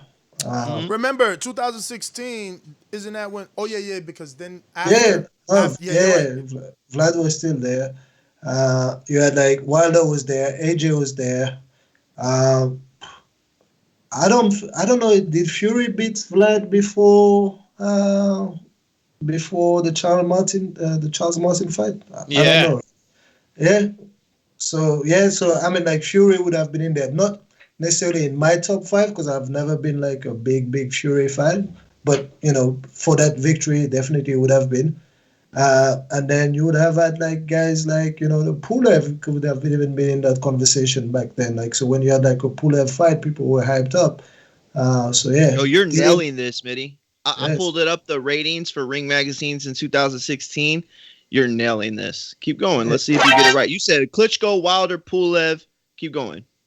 Klitschko, Wilder, Pulev, I said AJ, right? So obviously. Yeah, you got AJ in there too. I forgot. He's in the top 5. That's gonna be 5. You're missing one more. Fury faced him in 2015. Don't tell me Parker, because Parker was still like Parker's close. Fresh, he right? was 6, but it's actually Luis Ortiz. Okay, Ortiz. Yeah, How ironic, UK fans, right? That for 5 years Wilder was top 5 with names like AJ, Luis Ortiz, that old bum, Wow. Tyson Who call Fury. him a bum? Like, we don't call people bum. We call them pies. You know, Pies. the chat. Tyson Fury, who Wilder lost to. He's the champ rank, though. And who else? Who else? It was, I'll give you the order. Tyson Fury champion, Vladimir Klitschko 1, Deontay Wilder 2, Kubrat Pulev 3, Luis Ortiz 4, Anthony Joshua 5, Parker 6. But somehow Stavern 7, Hay 8, Andy Ruiz 9. Wow. And Dillian White 10. Stavern 7, Mario. Stavern 7, yeah. The guy I think Steven would have still been in that he conversation. No, because, the guy that they don't want to give Wilder credit for. Somehow after Wilder beats him, it's still 7. They gave him because it was a champ. No, like didn't like Wilder take it from him. It took the WBC from him. And when did he do that? In 2015 or something like that? That's only sane boxing fans believe that, Mitty. That's it. And by the way, this list is from the end, from December 31st, 2016. Damn, they drilling outside. What the hell? Yeah, man. So, I don't know. I missed like the last half an hour of this, because I was trying to close things out. Now we had a guy super chatting a lot, basically saying Wilder hasn't faced anybody, he's a bum, and all this stuff. He twerks, and it's just like, bro, we're here to talk about Anthony Joshua, and you're talking about this guy, and then you're calling him a bum, and his only losses to who everyone considers to be the number one. Yo, let me comment on that Anthony Joshua, though. Anthony Joshua doing it like Brett Maverick on the boats, going in like that. That's like, I like those type of things, right? So I don't know what you guys say. I followed it a little bit, right? But it's different. It's different. It's like, it's going to become iconic. It's a bit like when people do like crazy type of ring walk. Like, you might not like Prince Nassim Mohammed, but you'll remember that he came in on a flying carpet. Those type of crazy thing, right? So fighting on a boat, fighting on an island, fighting in a garden is different. And yes, we're gonna go back on fighting in normal venues and packing up arenas. But once in a while, you want to have fights like that are out of the ordinary, and you say, "Wow, that guy even did like the unthinkable." So yeah, man. Come on, Mario. Show us the Wilder Fury t-shirt, man. We got I was wearing it. We got a super chat from Carlito who says, "You can't get over, and we won't let you forget it." C-Dub says, "Will AJ get upset again by a top 20 boxer, or will he win?" He does. Dillian White. Oh, we said it. Ooh. I mean, like, it's possible that he gets upset, right? So, like, you've seen him, like, going down against Vlad. That could have been, like, his first loss. You've seen him getting hurt, obviously, with Ruiz. But does that make him less of a fighter? No, he's that exciting heavyweight, right? He goes in there and, it's going to be an interesting fight. When he's in there with someone who's also good and carries good power, I always give him the edge. But now I can't say that, no, he's not going to get knocked down, or no, he's not going to get knocked out, because it could have happened twice. It happened once. So it's possible, man. So, Mitty, are we waiting for 11:15, or he's ready now? I text him, like, I ask him, like, if he's ready to come in a little bit earlier. No response yet. So let me try him again. No rush. I just wanted to make sure, for whatever reason, It's coming back from training. That's why he asked us to push it, because we're gonna do it at 2:00. Remember, and and he asked just do a bit later. Do you mind texting me his email so it's easier to add him to the call when he's ready? Yeah. And actually, if you just put the name now, you can find it. Like, so. Oh yeah. I've looked for him if you put the name, you'll find him. He's put his picture as an icon on there, so you'll find him. Nice. Wow. That's coach. Damn, I wish this guy. He knows how the game works. I mean, got everybody else trying to. Listen, he knows the show. I was talking to him like. Oh, word. Yeah, of course he knows the show, man. Like, so, like you guys say, inner city kids, we like those type of shows, man. That's what's up. Let's go, champ. Yeah. So tell me if you can't find it, or I can't. Send it to me. Okay. Well, why don't we go to callers until the issue with the going to callers is that they get mad because then they want to talk about the interview and we already went to them. So we're kind of rocking a hard place. Yo, you need to tweak that one, champ. That shit came through. Very, very powerful. That was Betty, like bro. That. Betty ain't like what you that said. Was Betty. Betty shouldn't even be being talked about. That's what I'm saying. That's like we talking about the two wrong guys, but that's how big this fight is, and how not big AJ Pulev is. Even though to me and Mitty, we optimistic, we are in love with the boat idea. You guys are overlooking that, and you rather talk about Wilder Fury. Crazy. Yo,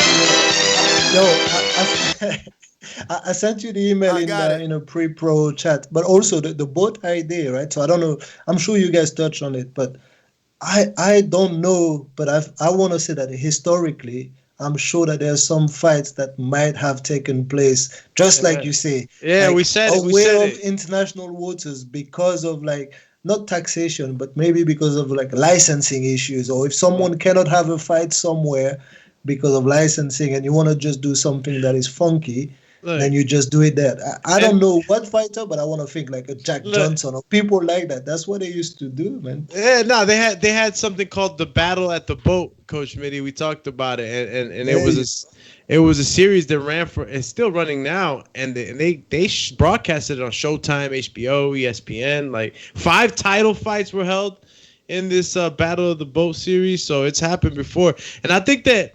I mean, I'll check this, but I think that once you go like a certain distance off the shore of any country, you're entering international waters. I don't know. Yeah. So it's I think it's like 10 miles or something like that, 12 miles, 16 miles. So you're in like different in no man's land, right? So there's no jurisdiction, no one that. I think maritime law applies. That it's not in international water. Well, law of the water. Law of the land is different. Whatever. The law of the pirates, man. Yeah, we talked about that. First of all, the research I did, maritime law only applies to open water, not international water. But they don't even have enough bodies for that. That's why so much crime takes place. Listen, isn't it like 70% of Earth is covered by water? Yeah, like I think that's something like that. I think it's more than that. 75%. I think it's more than that. Yeah. Nah. Or it might be 75, but I thought 70, I remember hearing it. Let me just look it up. I remember hearing it and thinking, no way, that can't be true. Yeah, but don't just like if it's like 71%, just give me a pass, man. I was close enough, man. 71% of the Earth's surface is water covered. How much? Yeah, 71%. 71. Oh, that's a good. That's a good call. Yeah. But yeah, think about amazing. That. 96% of that is all salt water. Yeah. Word. Yeah. Yo, I think we got another super chat. Yes, we do. Sam Henry. He says, genuine question. Where have all the USA heavyweights gone? To the NBA? Even Wilder is an ex-basketball player, and the best prospect is Jared Anderson, but he seems small at 6'4" with the 78-inch reach. Yeah, bro. I mean, listen, if that's a genuine question, good question. But we figured that out a long time ago. Real Sports back in 2010, I think. Maybe it'd been sooner than that, like 2008, 2010, somewhere around there. They did an expose on, I forgot what they called them, but they're basically like football farms. Like what soccer has is they have like clubs, or not clubs. They have like schools for soccer kids, right? And kids can go to these soccer places, and they basically puts them like it's like the Harvard. It's like if you're getting accepted in a private school, that's the equivalency for soccer. That's how I saw it from Real Sports. Football has the same thing. You just can't. They don't live there. You know, in the UK, kids actually live at these places. With football, they have camps year round. Allow me to teaching, all that. So that's why heavyweight boxing. We're losing everybody to football. Deuce myself, Oh, my bad. Oh, why you chopping that up? Whoa. Next time, screw it too. It's going in. He went in, and then it's like cut out. Jay-Z said no mas, and then. Hey, what happened? Why, you mad? You don't like that question or what? No. I'm downloading Mitty's intro, bro, and it just played by accident. Oh yeah, like Kim like worked out like a new intro for me, right? Oh, that's what's up. Shout out to Kim. So Shit better be official, man. Bro. Yeah, we about to hear that. We about to hear the new joint. We gotta put this one What next are those to. UK? Allow me to reintroduce myself. What? There goes UK who? No, nothing. Go ahead. Yo, you wildin', bro. Yo, man. So what? The whole show was just like AJ topic, like AJ on the boat. It was supposed Like to be, but they made it about Wilder. For the last 2 hours, you've guys been on that, man. Yeah. That's Well, hey, I you know what saw happened? the UK brethren, man. They I saw you impersonation of me, Ness. Man, you say, hey, How good was that? Freddie is my friend. Oh man, I missed it. Let me hear it. That shit was hilarious. He killed me. I was. Let's hear it, Ness. All right. Allow me to reintroduce myself. My name is the Fighting Pride of London, England, and once again, the heavyweight champion of the world, the man known as AJ, Anthony Joshua. Man, he should have just said the man knows as Midday. Coach Midday. Yo, when I heard the intro, right, this is the first time I heard it, so I'm thinking it was gonna be your introduction to one of your fights. Yeah. But I mean, he tried to do so, and he's been working on that for a while. So shout out to him, man. And he knows I like that. That Jay-Z thing allows me to reintroduce myself. Shout out to Keem in Florida. Dirty. Well, I guess if you want, we could talk live on air about me battling because I talked to a lot of people, the Mario gang, and they said I shouldn't. They said that I should sit back and wait. Let me find out your ghostwriter's not available this week. Man, come on, bro. You know better than that. I don't know, man. You know what? Okay, you want me to tell you what they really saying? You looking for they a way saying out. You trying to build your other fighters off of my name. That's what they're really saying. I didn't say that. Right. I didn't even go there with my head. Cool. Because you done a good job. Cool. So won't you logically explain how that could even be possible? Yo, don't ask me. Ask the chat. Listen, the chat's the one that said it. The dude that I offered you doesn't have a resume. So how he's building That's his what name. they're saying. They're saying that they didn't earn it. I don't listen. I know JP deserves it. I would give JP a shot. Silverback, I'm not gonna front. He's incredible. I feel like I have to be the first one that goes against him. I never boxed you into Silverback. I'm trying to No, I know. I'm trying to box you into fighting so that you I know, that's what I'm could saying. You want me continue to just battle. the legacy. Exactly. No one else has 7 fights, and no one else will have 8 fights. And no one else will have 7. Okay, can I be real with you? Title I defenses. feel like you're scared that I'm gonna lose to Amin, and you think that I should rack up the most wins so that I could keep that legacy. Dude, I feel like you think I'm gonna lose to Amin. Did Shelly Finkel think Wilder was scared going that's a good point. into the Fury fight? But at the same time, Wilder still wanted to be 50-0, right? You know what I mean? It didn't happen. All I'm saying is, I'm just keeping it boxing. B-Hop is forever in the history books, Wilder's forever in the history books. But I'm keeping it boxing too because you got to think about it. UFC boxing, listen, UFC does UFC 100, big time shows. UFC 200, big time shows. Golden Boy, Mexico Independence, big time shows. Cinco de Mayo, big time shows. So where's Boxing Bar's big time show? Well, we got our 10th anniversary show coming up. So I'm going to show up to the fights on Saturday. I'm going to wear a suit. I'm going to wear a tie. I'm going to sit right where I'm sitting right now, and I'm going to sit and watch. I'm going to dress real sharp, real nice. Cool. And then whoever wins, I'm going to come out there. Y'all can come and interview me before the fight. I'll tell y'all what it is, what it really is. And then, Boxing Bars. See, that's because that's the big fight. That's our Cinco de Mayo. You're sitting ringside for this Saturday? That's what exactly. Instead of trying to create his own lane. Man, see, listen to me. That's bad advice. First of all, you ringside at the opposition's fight. You making his fight more popular. You sound crazy right now. Get your family members and your girlfriend out your ear. I'm your representation for a reason. Why would you go to Amin fight? You should be worrying about your own legacy. Forget his fight. You go be 10-0 like no one else could. Actually, Ash told me I should battle. She said you should just battle every week until someone beats you. Because she's smart. You know I think she wants me to lose though. Well, that's what I mean. She said until someone beats you like this. So Yeah, she puts I that think in she her thinks mind that that if I someone's gonna lose, beat you. I think she thinks if I lose that I wouldn't have to come to some of the battle. I'm like, bro, you understand? Like, I commentate too. Like, she's like, well, you'll beat him. I'm like, man, you just said you think I'll lose. Like, what are you talking about? Well, I'm But just saying, make your own lane. Don't worry all about right, then let's do it me. on air. You know Go for what, 10 and JP? 0. Let's do JP. You know Imagine what? you I'll set do that JP record, right now. 10 and 0. Bro, you 10 know and what? 0. Matter of fact, line up 2. I'll just beat 2 people to prove to you ain't no writer over here or Dog, ghost writer.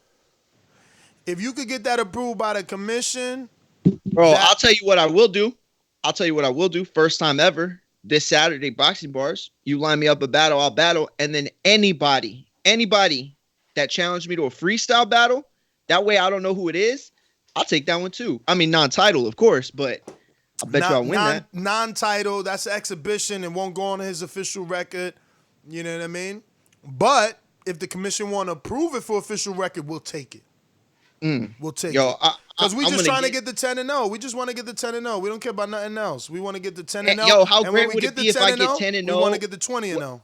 How great would it be if I got 10 and 0 on the 10th anniversary? On the Exactly. 10th boxing bars. That's what I'm saying. You got to get it approved by the commission. Super chat by Pterodactyl. He says, Net's protecting you like Wilder. Do your thing. You sound like a warrior. Oh, you the man, Pterodactyl. Yeah, protecting them from what? If I'm the one asking them to fight. You sound crazy, bro. That's what I'm saying. Where's the brains at over there? I don't understand. Like, listen, Amin is good, man. Amin is good. I want to see that fight. It's like we want to see, or we wanted to see, like Wilder, AJ straight away. We want to see like best against the best straight away, right? So, yeah, but AJ proved he wasn't the best because he lost. Mario has to prove he's the best by continuing to win. So what Wilder proved he wasn't the best because he lost. Nah, he lost to the best. Okay, so he wasn't the best because he lost to the best. He lost to the best. So it's like the best. Yeah. So now if AJ goes and beat the best, he becomes the best. Man, I'm gonna go into boxing bars, man. Just right. Bro, listen, I'm gonna tell you, I got family, and listen. I've only had family contact me once, and that was after the Izzy battle, and they were mad that they were saying I had to do it again. I don't think they probably even listened since then. But I sent it to them, and they have been, when are you going to battle that King guy? I'm like, well, I mean, we're going to get to it. And they're like, yo, they're going to start saying you're scared. You see that? I'm like, intrigue. And that's what that you was my need. own family. That's who what don't you even need. watch the show. Listen to me. That's what you need. How many people put Floyd Mayweather on a chicken bucket? How many people told Mayweather he wouldn't beat? All you got to do is be Mayweather. That's all you got to do. Ain't that your name, Money May Munguia? All you got to do is whoever's in front of you, you knock them down, and you back to the next one. And that's it. Your legacy will speak for itself. Listen, Floyd never cared who was on the other side of the corner. It's never about the other person. You giving clout. Now you saying your family talking about it. That's just going in the bar now. I hope you know that. Got your own family talking about it and thinking about You wilding. You self-promoting this dude out of control. But look, for me, it's all good. That's Y'all the problem all with ECP. being a commentator and a battler on the same show. For me, it's all good. Y'all ECP. So you growing him, while you talking about him. But as an A side, my advice would have been, do not show up to his fight. The hell? Look at what happened when Floyd showed up to Berto fight. He thought he was getting the fight, and he got knocked out. Yeah, but that's I'm the Floyd though. So in that situation, I'm watching Victor Ortiz and Berto. That's but what King happened to Berto? What happened to Berto after that day? He got beat, bro. No, he became, got beat. He became entitled, and eventually, that entitlement led to the Mayweather fight. He went out on the media and said, I was been supposed to get that fight. Y'all owe me that fight. I'm Al's first guy, blah, blah, blah, blah, blah. And eventually he got the Floyd fight. You know what I mean? But you don't want to be getting the Floyd fight, or you don't want to be having a loss. Like, that's all I'm saying. You don't want to have a loss. What's this? I got a new, we talked about that. Tyson Fury in the gym on the butterfly chest. Fly cable. What do you call that? What do you call this? The fly cable? Yeah, those are cable fly. Yeah, those are cable flies. Yeah, those are decline cable flies, and those build the lower pectoral muscle, a little bit of the outer. To be honest with you, I really don't know if that exercise would really help. I mean, here's the thing. I'm not a trainer, and so I don't know. So I'm not saying that doesn't help. I'm just saying from just like a common sense point.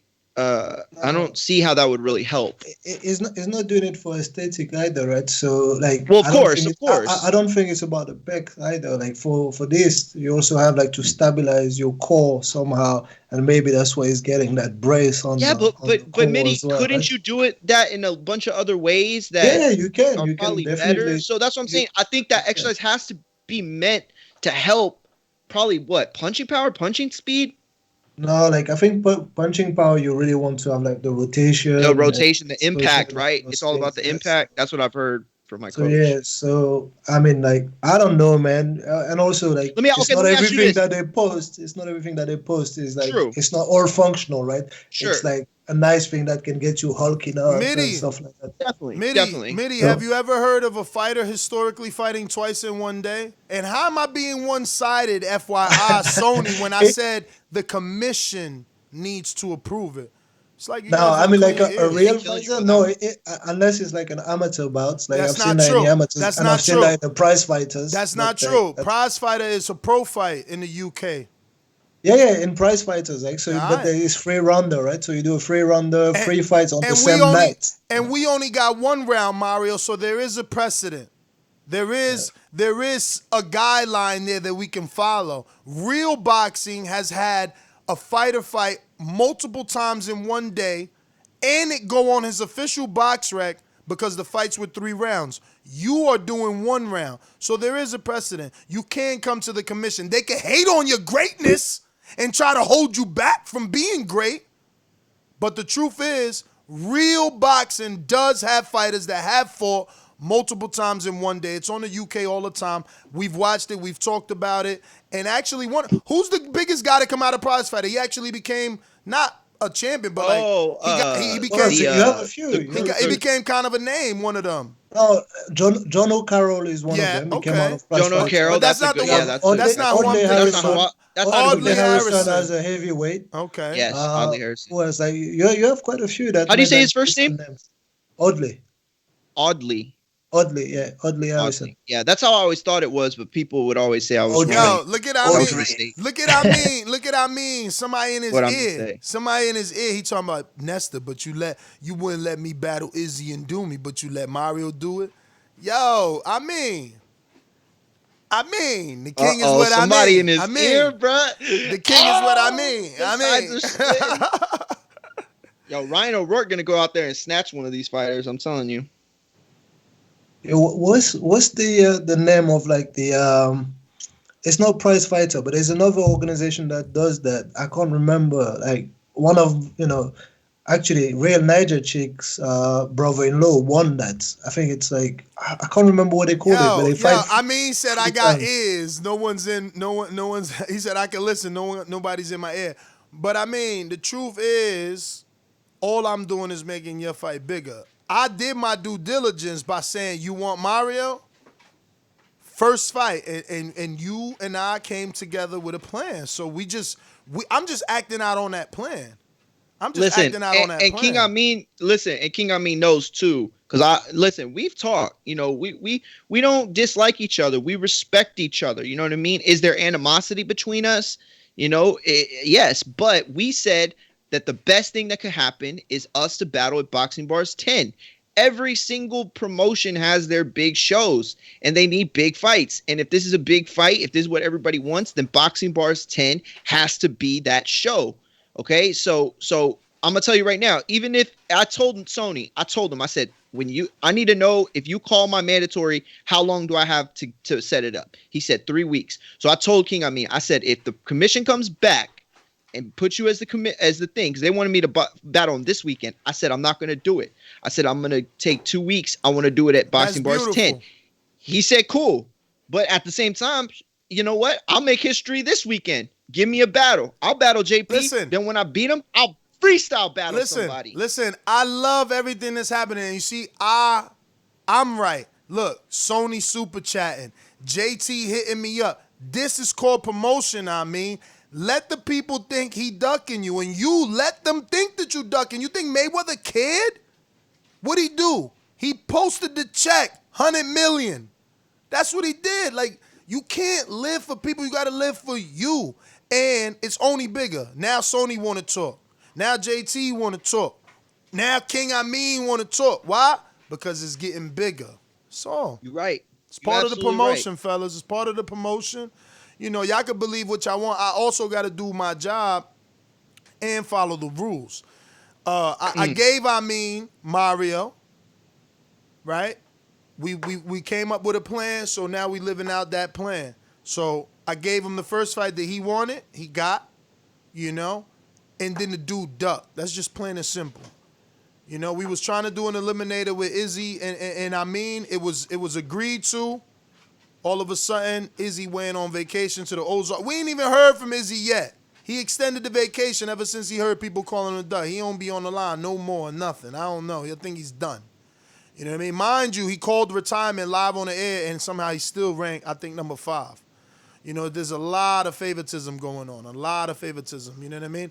I'll be happy, but they're going to build someone else up. When you face, you got to remember, you chose your name, Money May, right? It's up to King Amin to get in there and knock you off. But you chose Money May, so when you beat Pacquiao, they're just going to build someone up. They're going to say you ducking Thurman. That's fine. Yo, you want me to tell you something? I got hit up on IG from someone that will go unnamed, but they are a Patreon. And they said, would I be willing to battle a pro from King of the Dot or Smack because they've been talking to one of them and trying to line it up? Yo, first of all, yes, and yes, and yes, I'll beat them. But that's crazy. Like, they already trying to find. They trying to bring in ringers, so bro. you better, like, you better not lose. Then you better not. I ain't losing enough, bro. I'm telling you right now. I would love if you made it to Smack, bro. Bring Math Hoffa. I'll smoke that. Honestly, telling you. Honestly, you and Amin got the flow suited for that. You know what I mean? Like that energy that's needed. But there can only be one. But their rules are completely different. I did a lot of research on this. Their rules are completely different. Y'all get unlimited start overs. You don't get like their scoring is different. Like you don't get punished for bad delivery. Like if you mess up, you go over. If you feel I interrupted you, yo, dudes be saying bars 6 times. Like if it's a great bar, he'll be like, yo, I said Mario got a black hat on. And it's like, I heard you the first time. Like, yo, I fell asleep watching Smack, I swear, the other day. But what? Yeah, I was doing, I went back and watched, like from 2016 till present day, whatever Reed Dollar I could find, he's still an animal. Yo, he's a phenom. He's still an animal. I seen he had I think it was Murder Mook, maybe he had bodied. I mean, he's still too good, man. He's still, C-Dub with the super chat says Mario should wait until a clear number 2 come up. My man C-Dub saying ain't even number 2, let alone number 1. Nah. My man. I think he mean a clear number 2 so you know who your like when they pave the way? So you know who your next is. Because this the thing. You know, nobody talks about it. They talking about Mario ducking. Meanwhile, he got 6 title defenses. They not talking about Izzy, who was offered the title eliminator with King Amin. They not talking about Doomy, who was offered the title eliminator with Amin. They not talking about Info, who was offered the title eliminator with Amin. But they need to be talking about Idris, who was offered the title eliminator with Amin and broke his contract with Silverback because he'd rather be in an eliminator. And he from the UK. And he from the UK. You know what I mean? Yo, I'm not going to lie. I want a UK scalp on my list, mostly because I got a lot of, UK people that ride with me, and I feel like I should give a shot to one of their own. Man, it would have been really nice if Doomy and Enrique would have went, and then we would have had a clear number 2 for Amin, and then I could have just given Idris a shot. Because I'm telling you, that boy could be 3-0 right now. What you mean a clear number 2 for Amin? Well, all I'm saying is that Doomy don't have a lot of matches, but yo, every time he spit, he's made people go crazy. Well, Doomy ducked though. I mean, you know what I mean? He ain't take the Amin fight. He like, nah, me and Cash got to settle something. So I'm like, all right. He know what the narrative gonna be, so he chose his route. I don't know why, man. Cause I mean, maybe he got some like I don't know. Maybe he got to unwind after all that. Maybe he talked to Idris. Idris signed to ECP from the door. He said, "I want Amin and I want Doomy." He didn't even mention you. He's a man of morals. He want his rematch. He want his get back. He believed the fight was great, but he believes he could beat both of them.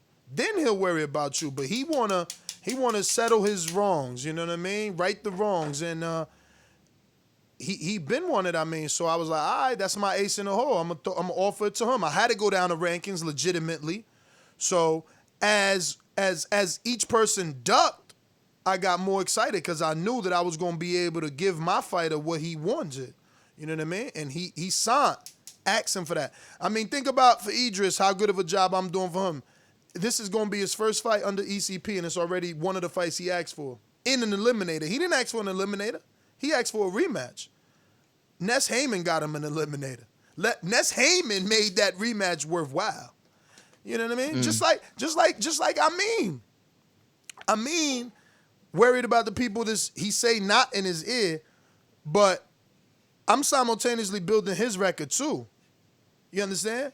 Like I gotta do jobs for everybody, and I am. I mean, only 3-0. He only 3-0. You know what I'm saying? Like, there's people out there that have fought more than I mean. I'm trying to separate you. I'm trying to put you on a pedestal, man. Just follow the plan. That's it. Follow the plan, and you gonna see promised land, champ. Yo, what's up with Chris Congo? We ready? I sent him. I haven't received the message back again. Like so, but you've sent him like I sent the invite, right? I sent him an email invite, but it's understandable. If he was in the gym, I get it, man. Probably still sweaty, probably still training. Who knows? We're gonna have to open up these phone lines then, man. This is like 2 hours straight and 20 minutes of us just chatting it up. There's nothing else we can do. We've even interjected boxing balls. So let's go straight up to the commission. Let me get these sponsors out the way, but we got the commission. He cutting that line. He said, yo, I need to go. Let's go! Let's go! Let's go! I'm ready! Remember to rate us 5 stars on iTunes. Subscribe to youtube.com/theboxingvoice for the latest and greatest interviews with your favorite fighters. These calls are brought to you by El Camino Electrical Services, experts in electric vehicle charging stations. For consultations and turnkey installation, visit us at elcaminoelectricalservices.com. Yo, I'm going to just say I'm not a fan of white Bruce Banner, all right? I'm just saying. It's not strong enough. Word? Is it that it's not strong enough or it doesn't stay long enough? You get what I'm saying? I don't know, man. Just not really a fan, man. Not really a fan of this Bruce Banny. I'm stuck with Bubba Kush for like a month now. I thought buying it, you think that name. It's like, Bruce Banner's associated with the whole White Widow is an OG in the game. And you just thought that cross would have developed something, not only flavorful, but are those both indicas? I'm not that great. I would have to literally go to Leafly and check. Pretty sure White Widow is not. I'm pretty sure that has got to be a hybrid, right? Stonebone, answer us. You're the champ out here. Let me get to not Stonebone, but Sony, the commish, on the counterpunch. Couldn't wait.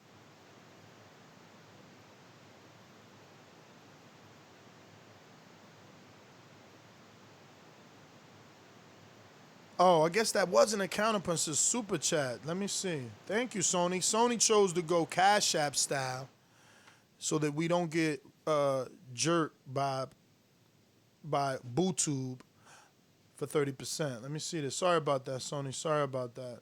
I didn't realize. All right, for super chat, he says, Rough House, no Mario double. Damn. So that's so funny. Normally, you see, no, it's not understandable, Mario. It's not. See, that's why you need representation at all times. But it's funny how the commissioner, it's funny how the commissioner today can take a stance without a committee, right? And say, no, we're not doing that for you, Mario. But We had a committee call. We discussed Izzy claiming retirement and yet being number 4 in the rankings. I get off the call, but right before they say, nah, you right. We voted. He's off the rankings. I get the updated rankings a few days later. Izzy went from 4 to 5. Meanwhile, no one can even remember the last time he literally battled someone. No one remembers the week. So in boxing, there's a thing called inactivity and being dropped from the rankings, but not in the corrupt commission. That's what I got to call you now, Sony. That's it. You corrupt. You are corrupted, or they have pictures of you. Listen, something is going on. Something is going on. I feel what you're saying, and honestly, I am glad why, that you've taken more. Why because couldn't we have petition? Why is it automatic? Why can he automatically say no? Mario's denied. Why it can't be put to a vote like everything else? Because everything else has been put to a vote. You should feel should feel singled out. You should feel individualized. But honestly, since you started coming out, I don't feel that way anymore. And you're right. You know, I try to do my job as a commentator and just be the battler at sometimes because you're good at this. All I'm gonna say is that I know personally that 704 Greatness and Sony have fought hard for me at times. Now I'm disappointed in certain ways that it's gone. And I'm not going to like put anybody out specifically, but you know, when I learned that it was voted for me, that I didn't do anything wrong in Orgygate, like, yo, I don't know why, you know what I mean? Anything else went sideways like that. It was over.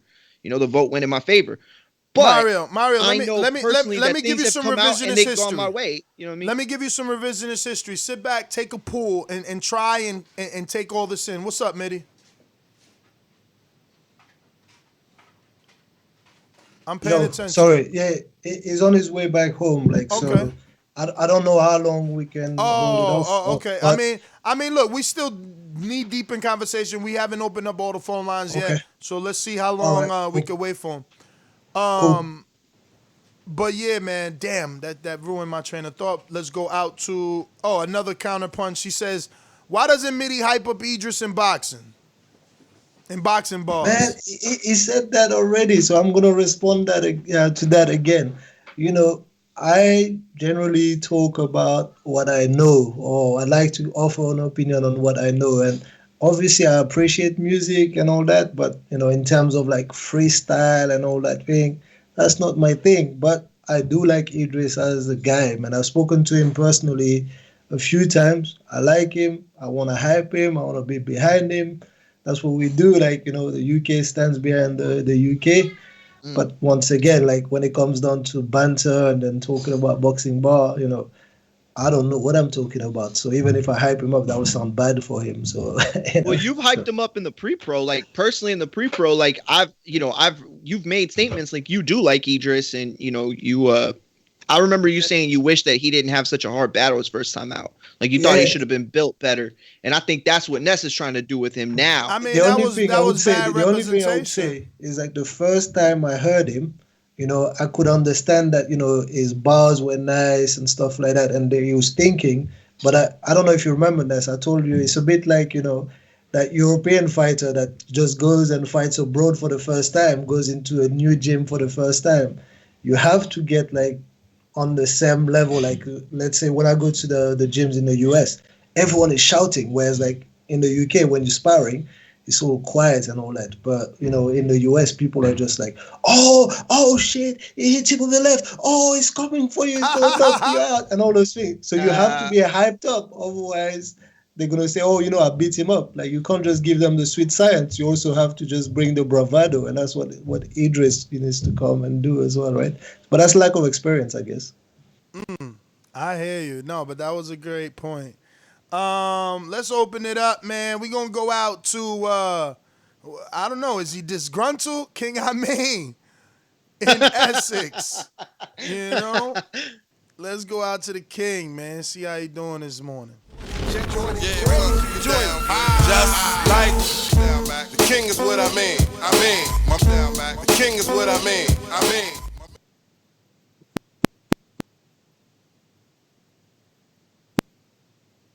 Damn, that sucks right at That's Skype restarted. King Born, talk to us. Hey yo, man. Hey yo, Ness. Listen, man. Real talk. Yo, you forgot about the truck driver brothers out here, man. We don't know who the hell Congo is and everything. Listen, when you gonna do all that, do it with Shannon and Cannon. Let's get to this boat. Know what I mean? Listen, here's how it's going down. That's the best idea I heard all year for boxing. Put it on a boat. Put it on international waters. Get a big cruise ship, man. You gotta do something, man. Nobody don't care about Fight Allen. Come on, I don't care about no damn castle. Nobody don't care about no castle or the damn O2. Put it on the boat. Get innovative, man. That's the problem with boxing. We keep doing the same thing over and over and over. And guess what? You know, in America, it's 40%. You put it, yo, like you said, with that Aquasino, that's what's up. International wars is dangerous. They gonna have them dudes with the bazookas on the back, but I think it can happen and do it like in a tropical place. Make it nice, man. Put it on Sky Sports. Put it on, call one of them dudes. They can put it in the USA or something, man. You gotta get this going, man. But don't have us on here for almost 3 hours, man. You got truck drivers. We going to crazy places. Shout to Eno. Shout to JD. Shout to all the truck brothers out here, man. Don't do that to us no more. That's peace. Yo, what you want me to do, man? I was waiting for our guests. Yo, Stonebone. Hey, Stonebone, I don't know if you guys watch The Wire, right? It sounds like that guy, like Prop Joe. You guys know Proposition Joe? That's Stonebone. Oh, yeah. No, Stonebone. That's not Stonebone. That's King Born. King Born. Yeah, Oh, King King Born. Born. Yeah, King Born. Yeah, man. I love that voice and that energy, man. Crazy. Whoa. What?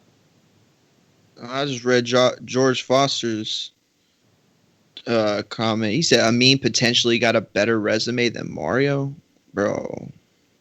Yo, but one thing, like King Born, like, you know, truck drivers, aren't they happy to have like a 3 or 4 hours like show? Because they be driving, right? So there's nothing to do except listening, right? I think it's more about him wanting to express himself. I mean, we had lost you. Obviously, Skype did the restart. You know, we got to get our once or twice weekly restart. But what up? Yo, that's Sony. That's for me, Ness. That's for you. Oh, okay. Yeah. So, yeah, mysteriously the call dropped. Nah, it's not disgruntled, but, you know, a fighter, what a fighter does is fight. And I said it before.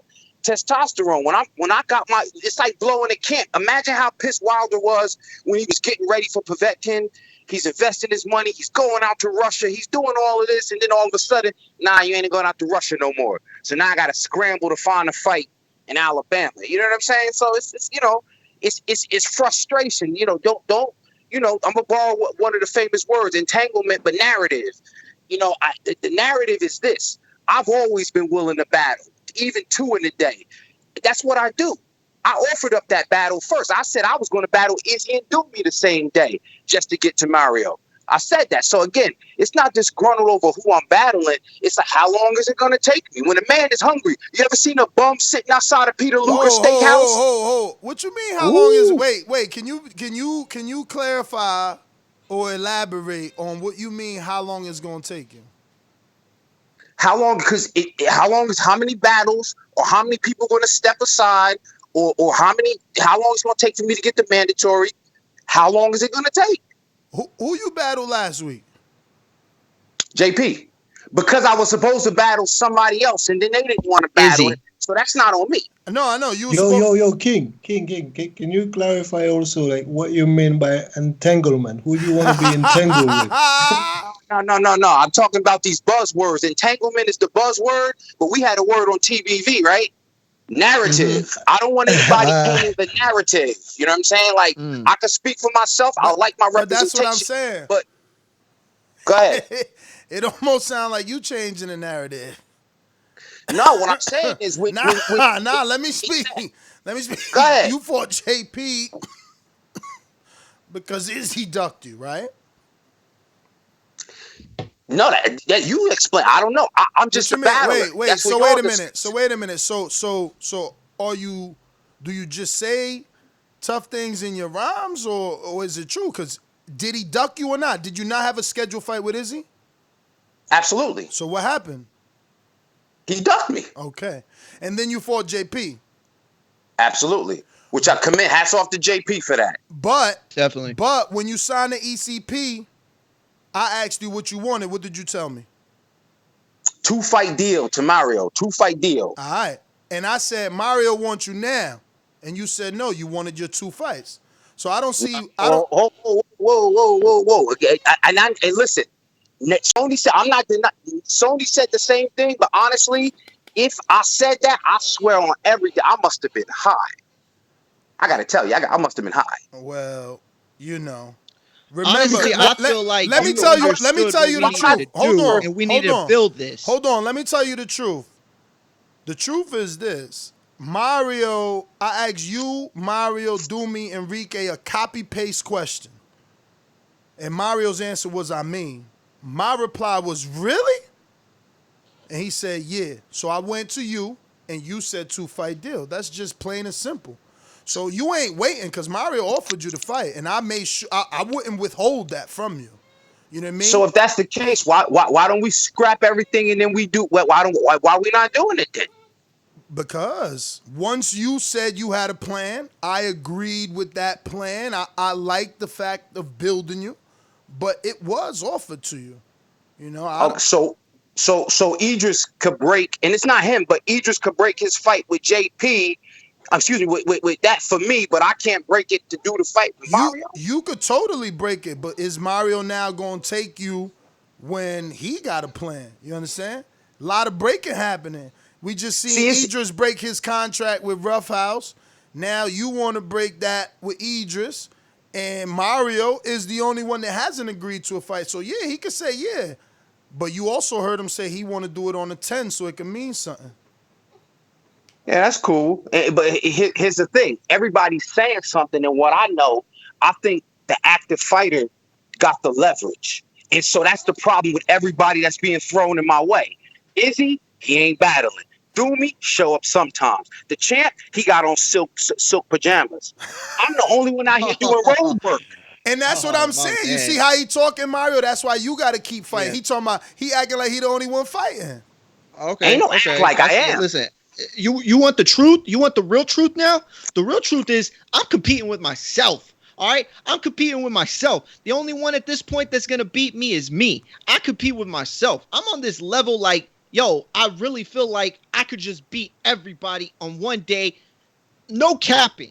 Okay? And if they gave me the shot, I would do it. I would do it. You know what? Matter of fact, yo, I would battle Doomy and Amin on the same day. And if I don't win, bro, I'll shave my mustache. Bro, I'll pay for Amin's and Casual and Enrique's what's it called? Patreon for a month. Yo, listen, I'm really doing this. I really do this. It's not a game. I do this. No one's beating me. If I lose that title, it's because I bestow it upon somebody who I feel like could represent this thing to the next level. Okay? And I take some like board position or something. But nobody is beating Mario me. Wilder then. You Mario Wilder, because I can predict it. I'm going to predict it. I'm going to stop this. I'm going to stop this. Yeah, you got jokes, man. I'm going to stop the dozer. Yeah. That's good, bro. Listen, I'm not saying you ain't made a name, but I think at this point, if you want to make it to the top level, you should probably do it in the, comedic realm and do these impersonations. Then you could probably get yourself a belt or something. I think TBS has some show where comedians, are in a tournament. Try that thing, man. You would do good at that. Well, I mean, let me get to these calls. I definitely gave you more than enough time to get another promo in, but I got this dog, and she need to go out. We going to Caesar, Vegas. Talk to me. Sam Henry says, happy birthday to Big Baby. Which one, Jared or Miller? Caesar, what up? Yo. Good morning, TPV. Hope you guys are doing well. Yo, real quick, man. I just like a little help. Just got some news yesterday. My grandmother got diagnosed with the virus. Just asking for a little extra prayers. She means the world to me. And, I'm just asking for, some prayers are there for her. Sweetest lady on earth, man. Um, that's basically what we're dealing with right now. Sorry to kill the mood, you know what I'm saying? I just, giving her a shout out. Love her to death, man. So, prayers in the air to my grandmother, man. And, great show, fellas, man. TV for life. Caesar, man, I apologize. I'm sorry to hear that bad news, Yeah, but me too, definitely man. we're gonna keep you in our thoughts and prayers, man, and your Yo, I grandmother. got you, bro. I For got you. sure, The church that I go to, they closed down, but they still leave the prayer vigil place open. It can only be one at a time though. And yeah, bro, I go into my parents later. I definitely light a candle because I lost my grandma, man. I know how that goes. Yeah, But I'm not saying she's gonna be going, man. I'm praying for her. You know what I'm saying? I'm just saying, like, I was really close to my grandma too. Yeah, and that thing is no joke. But like like you guys said, like positive energy goes a long way, also, right? But I hate that this virus has just like impacted so many people, right? So, but Caesar, my thoughts are with you and your grandma, and hopefully everything will be good, man. Definitely. Yo, did Chris say anything, or is he any update Yes, at all? still on his way, right? So he's Got still you, on his got way, you. just Okay. waiting. Like, What? man, I'm looking forward to this, right? Because it's like introducing you guys to, well, at least like some of you guys, like to a UK. I don't even want to say prospect because I think it's gonna go like far, right? But at this point, I think it's fair. Like people will just say he's a prospect, but there's like so much to him, right? And also him being like from like South London, like and being so accessible to people, and an area that I can relate to, and so I can't wait for him to come online, right? And it's unfortunate that it's in the middle of his training camp, but also what there's no better time than now to bring him on, right? Because it's like he can tell you what he's going through, how he's preparing for his next fight, and hopefully he When can is it? just When is the date? 22nd of August. He's on the Dillian 22nd. card, on the Dillian undercard, right? So Dillian Yes, White, that's right. Vetkin I remember looking undercard. it up now. That's my son's birthday, man. So Oh, Chris, that's what's up. you've got to give my little man, a birthday gift, man, a win. So yeah, man. 27 years old, too slick. I like that. Chris, too slick. Chris too slick. Yeah. Yeah, he's How gonna you have to say tell that? us, How right? you say that last name? Congo. Congo. Oh, Yeah. my bad. I'm sorry. I was Just looking at go the for birth name. the Yeah, full, so my bad. Chris Congo. Got you. yeah, Chris Congo. Yeah, man. Yeah.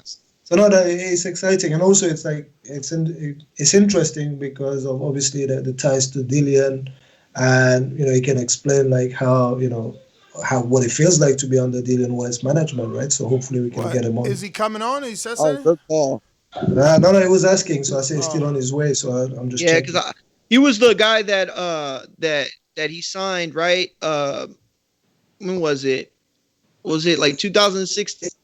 No, he signed him more recently, and I guess like, that's Oh, part then of I'm thinking the wrong questioning.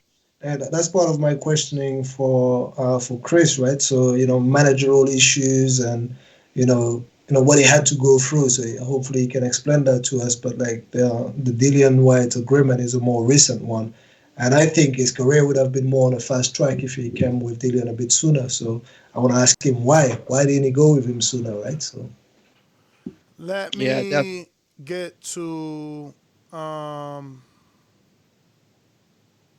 Idris, UK. What up?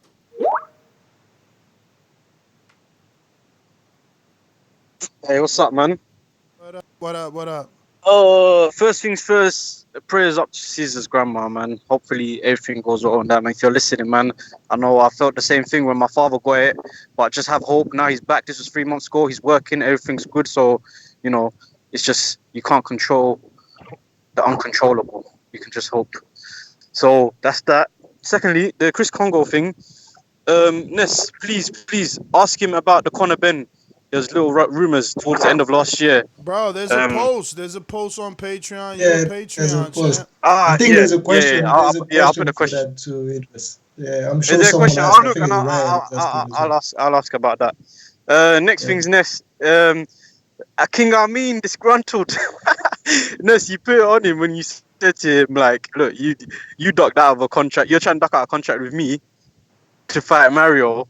Mario doesn't have any obligations. So technically, he's trying to get out of a contract that he signed with. But I don't know, man. Mario told him to do TBV boxing comedy every Tuesdays, 9 p.m. maybe that's the new one. But listen, everything's good, man. And that caller that asked you, Coach Media, about me. Listen, man, that's nothing. Me and you, we talk about stuff unrelated to boxing, man. You know what I'm trying to say, man. Even Arsenal playing later on and stuff. We got Liverpool. We got a tough game, man. Listen, man, everything's good, man. TBV, I love y'all for life. Listen, it wants me to be a hype man. That's why it wants me to be like, let's go, champ, let's go, champ. I don't need to say that. I don't need to say that. I got you. But, I just don't know how to be a hype man like that. Yo, when Idris come on, you got to do his intro like, Sweet Caroline. Hey, that's I'm his probably walkout music. I don't want to say I'm like the only guy from this side of the pond that don't like this song, because I know that a lot of people that annoys them. But I hate the Sweet Caroline. When I'm in venues and I hear it, I'm like, what the hell? Why we keep hearing this? But it grew on you though now, right? You're tripping, bro. One of my big things that I want to do before I die is get to the UK to go to those fights just to be part of that crowd and hear them sing. I've been part of Mexican crowds, like I've been part of Filipino crowds, you know what I'm saying? When Claudio fought, those people were amazing fans. I forgot where Claudio's from, so I apologize, but his fans were just Ghana, amazing. Right? Joshua Ghana. Yes. But like, hear me out though. I hear that every single weekend, every single time I'm in a boxing That's venue. a good point. I hear it, man, and I'm like, man, I don't need to tick that box. Let me get to J Mac, New Orleans. What up? You know how these bitches is in the sport. Total disrespect. Kid has no class, no style at all. I'm a gorilla, I'm a dog. I'm a dog, I'm a gorilla. The smartest thing you can do is to stay away from Derek.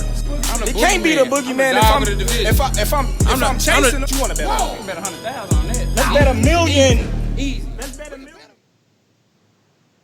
Yo, can y'all hear me? Yep. Yes, sir. Hey, you know what's funny about the UK fans? I mean, the people on the stairs. You out here talking about Wilder in a twerking video, which it ain't no twerking video. The man was putting on a show for his woman who posted the video. But y'all so fascinated when you got Fury running around here in female draws. I don't want to curse and stuff like that. He's on record kissing a man at a press conference and what have you. And it's funny we speaking of a boat and AJ fighting on it, because we know what goes on with them boats with him and his man friends and his man buddies in them little bitty ass shorts they be wearing on that boat. AJ go fit right in and stuff like that. You got pictures of AJ and what's the guy who got his behind whipped by Adonis Stevenson, kissing him in a ring and stuff like that on photos and stuff like that. But we talking about our champion who was putting on for his woman. And all these suspect characteristics of these UK heavyweight champions, I mean, y'all ain't got no room to talk, man. Mitty, Superman, put your cape on and defend that. Yeah, man. Like, I enjoyed that one, J-Mac. I did enjoy that one. J-Mac started his score well, man. He started it very well, just saying all the right thing, like, why you want to talk about people doing their thing.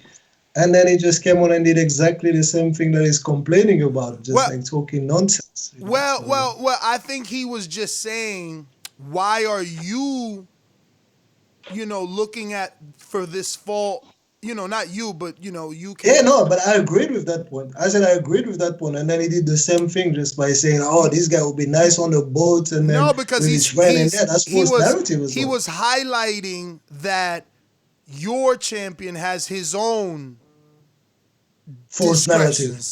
So he's saying that, I'm going to pick up like something that makes no sense and destroy it, and I'm with him, and then he's going to pick up like something random and then run with it too.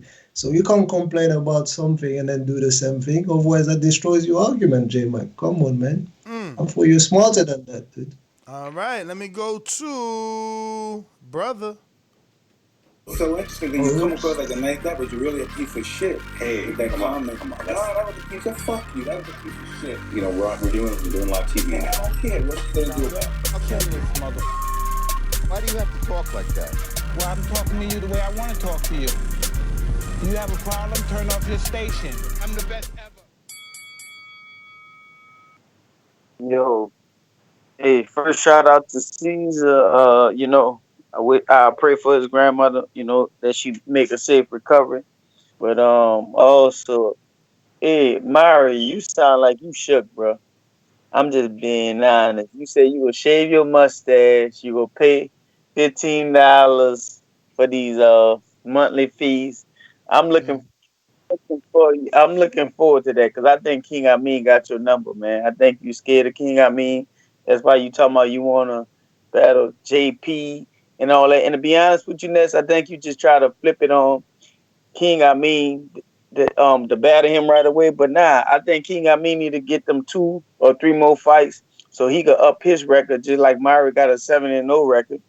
And then, get more fans underneath him. Because Mario probably got the fan base right now, just to be honest, and stuff like that. King got the balls.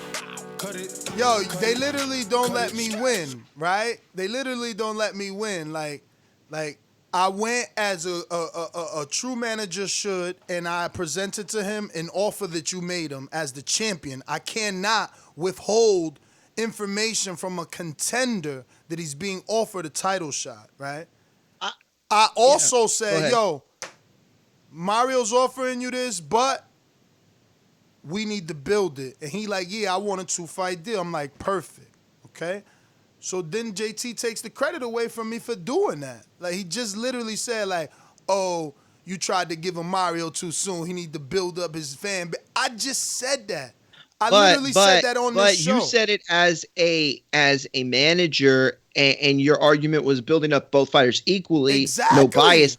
No, and that's fair, and that was the same point. But the only reason why I respect it coming out of JT's mouth a little differently is because the way he's saying it is like he's talking about the fight coming together evenly. Like, you're talking about both guys building up. He's talking about us leading towards each other. So, like, you know what I mean? So, like, if I keep battling, then who got it on that trajectory? Who got it on that trajectory? I put it on that trajectory. You did it. But if I keep battling, he's never going to catch up. Duh. Why not? Why not? He was you trying to do what he wanted to do. He was the first man to ask to battle Doomy and Izzy in the same day. You only adding him, you know? Bro, listen, that man got Idris problems. He need to chill. I mean, I hear you, but at the end of the day, you literally just stole a Biggie quote, because that's what you did. He been said he wanted Doomy and Idris. You just copied that today. So, really, you and your family need to stop worrying about Amin and start worrying about you and your 10 title defenses. Capping for your fighter. I see how it is. No, I'm just saying I want you to look at 10 title defenses as the goal to set. Be Mario Rocky Marciano. Get that. Now you understand how it feels to be like Eddie Hearn, like this. You have AJ and Dillian White, and you need to keep them both happy, man. But you see, Eddie went to Dillian. The problem with he went to Dillian with a flat fee, $4 million. I didn't do that to Amin. I said, look, the offer. We don't know, man. We don't know. You be lying in the interviews, man. So who knows, man? No. I keep it real, bro. Like I said, I had to look and with Mario, I questioned. I said, really? You ready already? Like, really? You want Amin? You know what I mean? I got screenshots. I got this there. Like, is what it is. Counterpunch, JT. Yeah, Ness, let me re-clarify that. How you just try to talk to Amin like you try to call him out on that like he ducked Mario. You said you offered him the 2 fights. No. Hold on. No. You gonna let me go, or you gonna cut me? I'm gonna give you more time. I'm gonna start your clock over because I want you to understand. Amin was saying how many fights it gotta be before I get him, and that's looking bad on me. I offered you the fight first day you signed. You said you wanted a 2-fight deal. I said, hell yeah, that's the way to do it. You know what I mean? I offered him Idris. I said, yo, Idris want the rematch too. You know, whoop doody whoop. But I know you want Izzy. Let's do Izzy. Y'all both high ranked. It'll be an eliminator. Like, all I'm saying is don't say, oh, how many fights is gonna take before I get my. No. Like as his promoter or manager that has both fighters, I made that fight available to him immediately.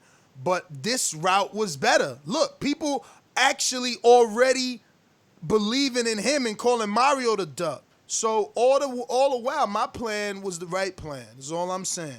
I ain't did nothing wrong. As a manager, I told him the offer was on the table, but I advised him that the better thing to do was build it. And look, it's a bigger fight now. I think we could put bets on it. I hear the way you calling in, talking about Mario scared. You might be willing to bet. I might be willing to put a bet in line for this fight. Yeah, I'm a bet on that. I'm a bet on See? that. But I just felt like when you called when you had a King Amin on, you like, hold on, champ. Didn't I offer you Mario like you were trying to call him out like he didn't want that smoke right I ain't away.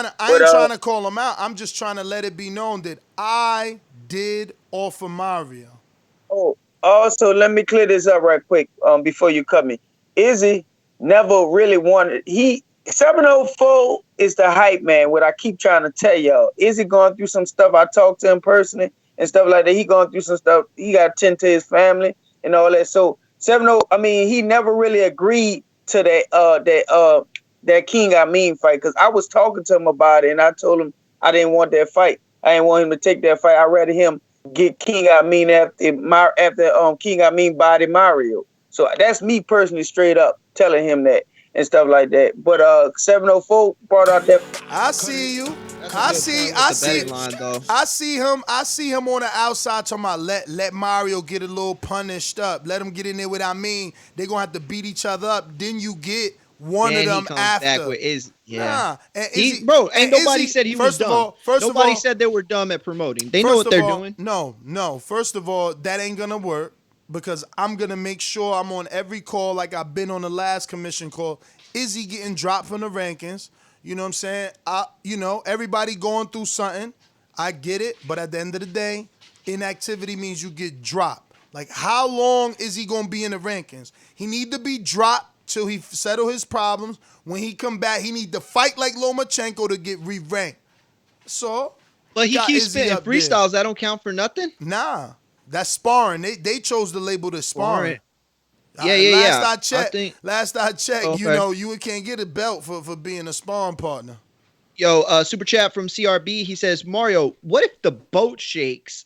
Shaking my head, bro. Fix your credit and stop with the county fair vacations. Oh, you're a hater. Like Harrison Barnes went baseline and fell in the ocean. That's hilarious, bro. First of all, yeah, I was poor. Like, we were poor. Like, we didn't, if we went to an Astros game, that was like our Disney World. All right. I just went to Disney World as a grown man in my 30s, like a few years ago. So yeah, we were poor, bro. We didn't have that. And then one more from Ivan G. You shouldn't feel bad. I don't. I haven't gone to Disney World since I was like 5, maybe. Bro, I went to Disney World. Like, that was like our biggest vacation ever. Like, me and my family, we didn't get to go on a lot of vacations. Overrated, man. $400 tickets, crazy stuff. Overrated, bro. It was just way too much, bro. You only do that when you have kids, man. Like, so it's and we took my niece. Kids, man. That's it. Yeah, we took my niece, and I wanted to make sure I was there. Me and my wife both went.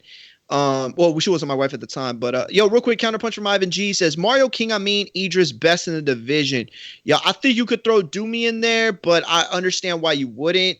Man, he just doesn't have enough experience right now to be in that conversation. He beat Idris. Yeah, he beat exactly. Doomy is a good gym man. He got loads of wins in the gym. Let me get to 704. Listen, Idris gonna make history. He's either gonna beat Amin or give Amin the toughest fight of his career. So Idris has to focus on the task at hand. Again, let it be known as great representation. He wanted a rematch. I got him a title eliminator rematch. That's all. Let me go to 704, North Carolina. What up? What's good with y'all, T, baby? Good morning, What's poppin'? Boy, yeah, hey. 60 boy, seconds. These UK dudes got some nerve to talk about water twerking. And like J-Mac will call it a year, bro. You got Tyson Fury kicking some dudes in the mouth. AJ all up in the hot tub with nothing but dudes. I mean, y'all gotta be kidding me, man. Y'all gotta be kidding me. And him fighting on a boat, I can care less, man. The man just need to fight somewhere. I mean, he might not even fight this shit the way it's looking. I mean, Eddie Hearn, he's full of crap. But anyway, man, I'ma be I like real. this show, bro. I love this show. I'ma be What? real. Talk to me, man. This ain't gonna be a popular opinion. But for years I've been saying I want to do a TBV like DR trip, you know, where we go to an all-inclusive resort because they're super cheap in Dominican Republic. They got gigantic pools and gigantic, hot tubs. Not gigantic hot tubs, but like big hot tubs that are attached to the pool. Like, if I come out, Ness on vacation in shape, Ness, you know what I'm saying? Wakes up early, puts the headphones on, little fake run on the beach, just so you can feel the movie. You want to feel like it's a movie. You want a tropical island, and it's exotic. Women are gorgeous. The food is fantastic. The weather's always perfect. You know what I mean? So you do the things that you've seen in the movie. You go for a run on the beach. Come back, and, you can choose to go to the all-you-can-eat buffet that stays open until 11:30, or you can go to one of the a la carta restaurants, which means by menu, or you can do like Ness, go into the buffet, grab yourself a little banana, maybe an egg, hard-boiled, head to the beach for the tan, or the pool. I chose to go to the pool. Waitress comes, I say, let me get a Malibu, y'all. What's a Malibu? Let me have a little bit of Malibu with the best vodka you got. Thank you. Boom, she brings me my double of Malibu. Here comes Mitty. He just woke up. He's not a morning person like Ness. Ness is programmed. I wake up at 5 in the morning. Now Mitty comes walking. Hey, Ness, what's up? Nah, just had my run. I'm here chilling.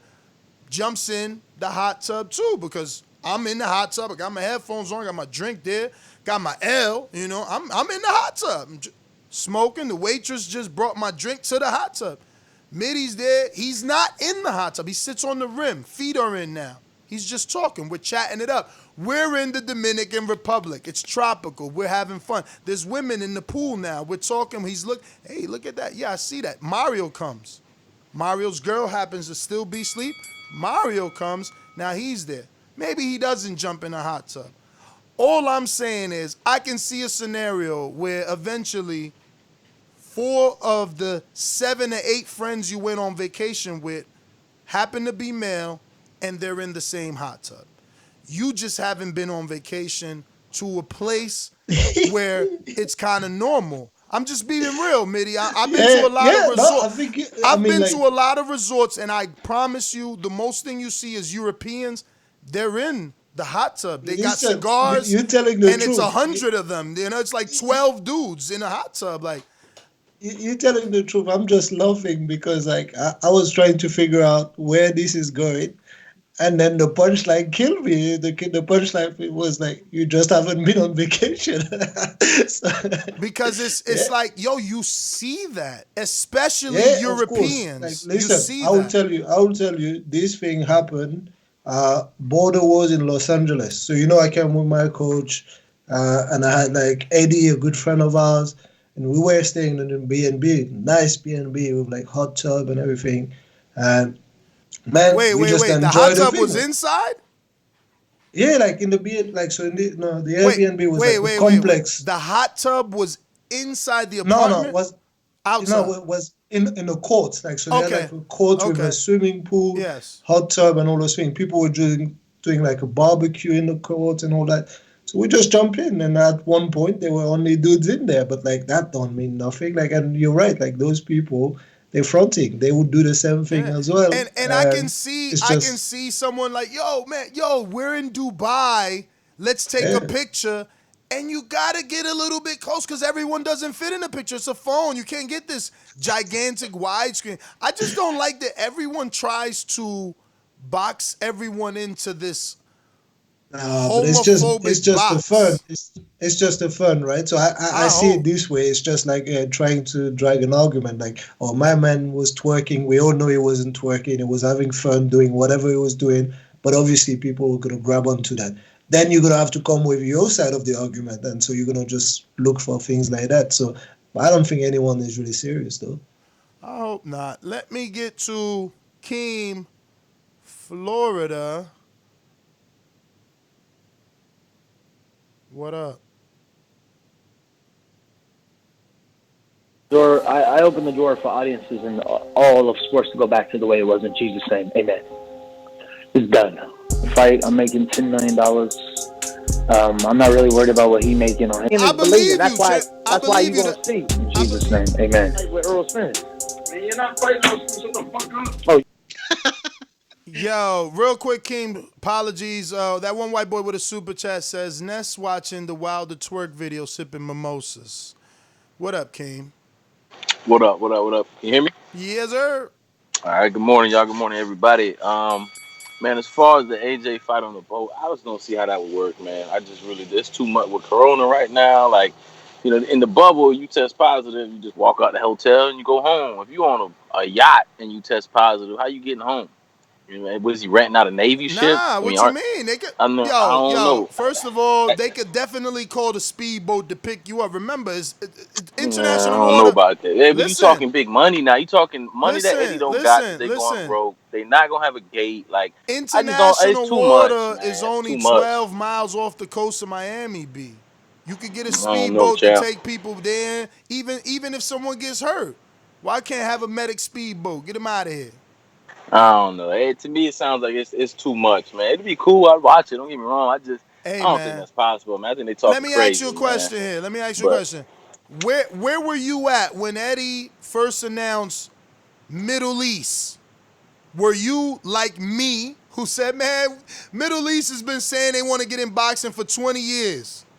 Nah, man, I was here was you on the show optimistic? saying it's possible. Because remember, you were saying too, man, are they even going to be able to build a venue that quick? And I'm like, yeah, man, I work in a construction type trade. Like, you could put something up quickly as long as you got enough enough man hours on deck and the money to pay these people the overtime and everything. Like, it's possible. I don't know. For the boat, I don't see it, man. But think about what you're saying. You believe that was possible and it came true, and now you're doubting the same man that brought that to life. He's the first man that's different. to bring boxing that's to the Middle possible. East I on see that that level. on a daily basis. Like, you could put up buildings quickly. You talking about a cruise ship? Like, first of all, you might as well just make it a Corona soup inside that damn boat. Like, that's just crazy, man. That's just nuts, man. I don't know. And real quick, man, before you cut me, Ness, man, you called yourself Ness Heyman. I don't know, man. They calling you Ness De La Hoya on the back channel, man. You got disgruntled fighters. I don't know what's going on. I don't got nobody. Clean up the house, man. What's going on? King Amin came on and said he not disgruntled. He just don't need nobody to speak for him, so he spoke his truth. That's all. Listen. Just because you got great representation doesn't mean that you don't have a personality. Floyd always had Al, but he's always been Floyd. Like, ain't nothing wrong with that. Listen, ain't nothing wrong with that. As long as them checks clear. I'm with you in this. Like, when everyone was doubting, it was not just like the fact that the stadium wasn't built. People were just saying like, no, you can't go there. There's like tension right now. The people were pulling like a lot of articles. They had so many reasons why it couldn't happen. Human rights. Eddie's gonna get so much backlash. No, AJ won't do it. It will never happen. Middle East has been saying for years. Until it's done, right? Exactly. So they said, no, it's not happening. It's not happening. I won't doubt them. It's right there. I won't doubt them. I won't doubt them. If they continue to report a boat, I'm gonna believe it even more. I won't doubt them anymore. I'm not going to believe everything, blindly either, but I'm not going to doubt that they can put something of this magnitude together.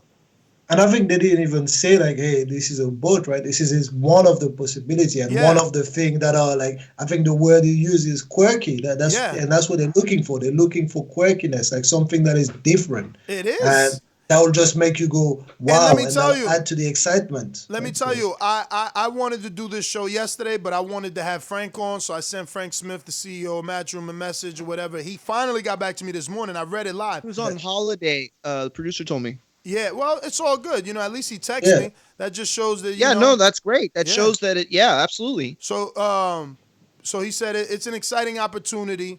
He boxed all around the world, so it'll be an interesting location to add to the list with an exclamation point. Because I said, since you can't come on the show, can you give me an official quote on him fighting in the boat? And, you know, just his quote is exactly how I feel. It's something new. It's going to attract attention.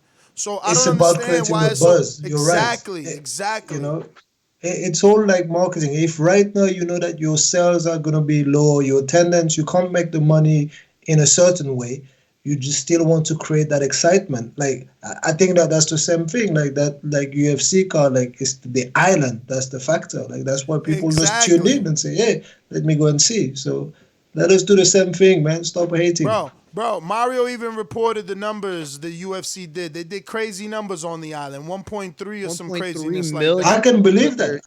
That's not confirmed yet, I don't think, but that's No, what but they're saying. I believe it. Like, listen, I never ever watch a UFC card or stay up that late for UFC card, and I stayed up. And the reason why I stayed up is that they were playing a little like mini clip on how the island came about. And when I saw it, I was like, "Whoa, that's amazing!" Like, you know, all the 7 hotels that they hired, all the logistical stuff that they had to do, and it looked really official. So I was excited. I stayed up.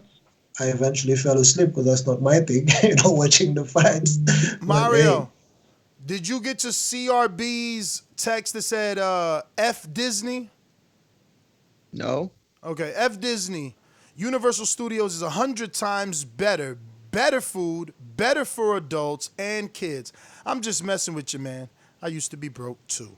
And then that one white all boy. good. Then the one white boy, we definitely read yours, but then CRB's back with another one that says UNC versus Michigan State on a boat way harder and had no issues. Boom. Yeah, somebody said that earlier at the very beginning. I think Doomy found it that there had been college basketball games on a boat. No, Doomy, and now that I think about Doomy found 5 world title fights on a boat. I know. I was gonna say because he had said ESPN. I do remember a Friday night fight, and if I'm not mistaken, it was not.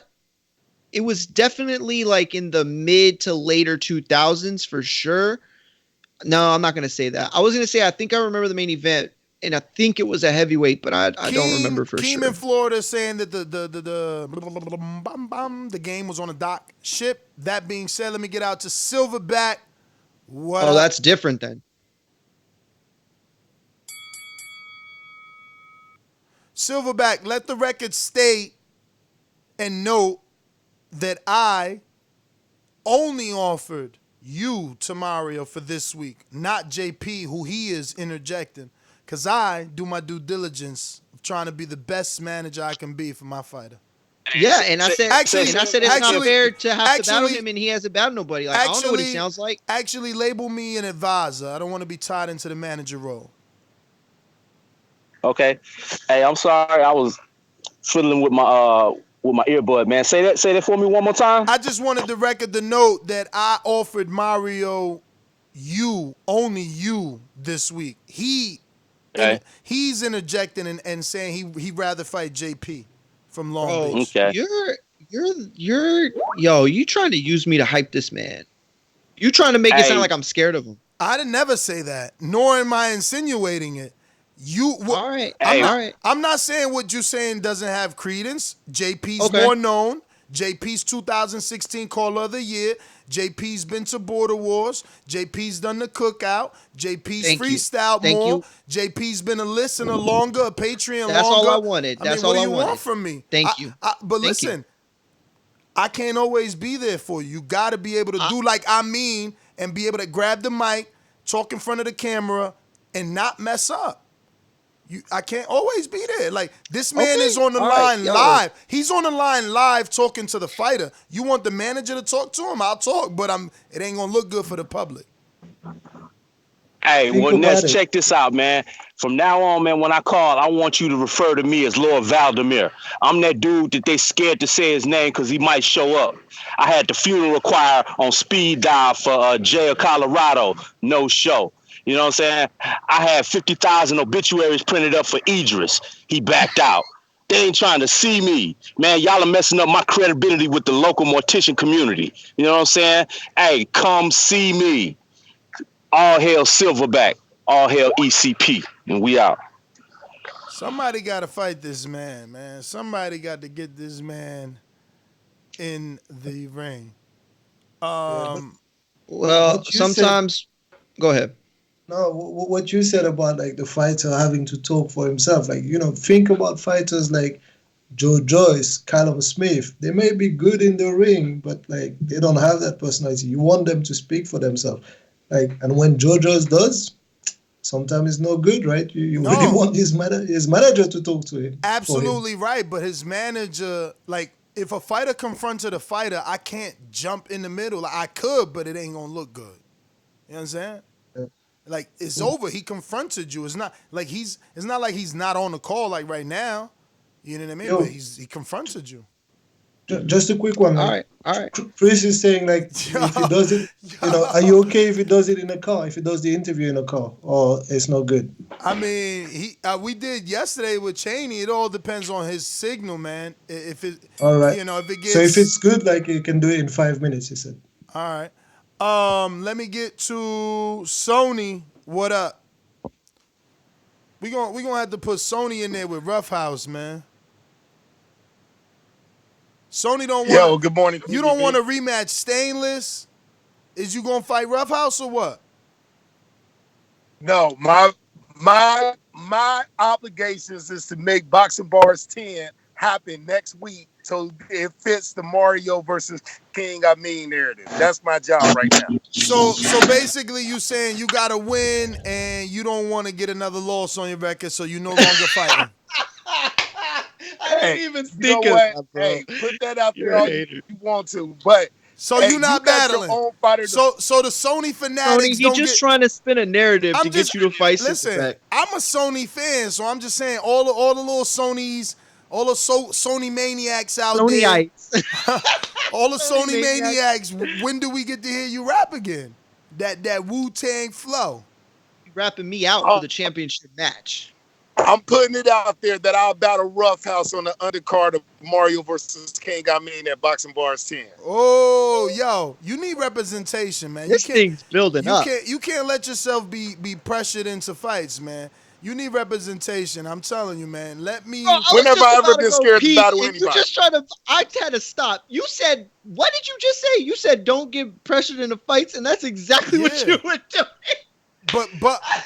But that's what I'm saying. That's why he needs representation so that doesn't happen. Because wow, he representation. He literally himself, bro. He never ever been scared to battle anybody. He literally just did a Canelo. He said in an interview that he would fight. Now it's a wrap. He got to fight Silverback. It's over. All I know is the chat calling me Ryan Garcia, and you Ashi De La Hoya. I mean, I care about. Hey, Mario. Oh, champ. That's a counter punch. I hear you, but chill. Sony, go for it. Like I care about battling anybody from ECP. All right. I mean, look, you could talk tough, but you got to do tough things on Saturday, like get a win. No doubt. TBV, I'm out. All right. So you want the fight. That's it. We got Roughhouse for fight. That's how easy it was. Steven Chicago, what up?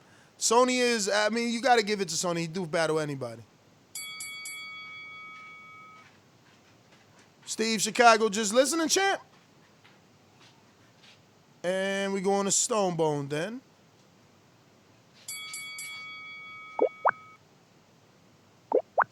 What up? What up? Yeah. Oh yeah, Ness. When you one of the things we learned about just from growing genetics, you gotta, when you get whites, you gotta see what white it is. There's a banner with White Russian that's a lot better than White Widow. Just like there's a lot of blues that are made with Blue Dream, and we prefer blue cheese. Because if you're a sweet guy, you'll like the Blue Dream. But if you're a gassier guy, you'll like the blue cheese. So it's got to see what the color is. So it's White Russian, White Widow, white rhino, white, so many whites. And I Nah, mean, a lot of this one genetics. is widow. That's why I told you. That's why it's weak, man. Yeah, widows. White Russian banner. We call banner a standalone strain. There's a lot of different crossbreeds, but the best one of those is the actual Bruce Banner. The White Russian is a lot better than the White Widow, but it's still at the lower level. That's why Burner's so hot right now because he's doing great genetics, and they actually spending hundreds of thousands of dollars just breeding weeds and smoking them, and some of them not even making it to market, but it's a lot of them. Hey, but look, Ness. First, he had plantation boxing in his backyard. Oh Now man. now we about to have slave ship boxing in his. Oh Look, man, what's so up? what's next, Ness? What's next? Bruh. He said that he already said that they were doing a transatlantic takeover with the Zone USA and Matchroom USA. That's what he called it. So we had the transatlantic slave trade. So what he need to work on his marketing and thinking. But every year, Ness, they do they do boxing matches and a basketball tournament. I just posted the picture in the chat of the boxing. I'm at the basketball court that they put on the deck, and you can Yeah, I see seen it. it. You see it? Yeah, they do a Yeah. basketball tournament. Yeah, they do tournaments and all that, all kind of live That's events. crazy. It's actually like seated like arena stadium seating. They build like the whole arena. They usually do it for like ESPN do the thing every year for for the soldiers on the ships where they do all of the first takes and all of That's that. crazy. They set up the studio on the flight deck. So it's not some new idea. They've been doing soccer on flight decks for over 30 years Yeah, now. but So you gotta give it to him if he does boxing like that, bro. I yeah, I that's what I'm gotta saying. screen He's share still. this now. Oh man, I gotta get this on He's the still. So main. it's a smart play. So I would if I could do it, and plus if it's outdoors, you can just do distancing, and you can still probably get a few thousand people on Yeah, the no, deck. this is Yeah. actually perfect, bro. Like this picture I gotta share with them because if this was the boxing, this would be perfect Think right about here. how smaller a boxing ring is to a Yeah, so you're gonna basketball get court. more seats and you're gonna Yeah, have you could put more you could distance. put 10 boxing rings on a basketball court. So Yup. just imagine how much more space you got right there. Nah, you're gonna have Yeah. way more distance, and you'll be able to do more better social distancing. Let me screen share this though. This is I'm gonna send them both. This is pretty dope. Let me see which one is this. Well, Mario left, but this is official. I would love to go. I mean, see, the whole coronavirus isn't gonna get me going anywhere with people. You know what I mean? Like I didn't even go to the beach. My girl and I know it don't make no sense not to go to the beach with your girl and daughter when they're gonna come back to you, but I didn't want to go to the beach because I ain't trying to go to the beach. Too many people on the beach to get that virus. That being said, check this out. Come on, why? No. Hold on. All right. Where is it? You're sharing on. Nah, not yet. It's gonna take 15 seconds, but counting now. Now, why? I gotta stretch this bigger or something to get it full screen. All right, but this will be so dope, man. I wish it wasn't coronavirus time and let me get in on this little move. I would love to Oh be. wow, Yes, I would wow. love to be in this fight. If this was a fight, That's a boat there. Wow.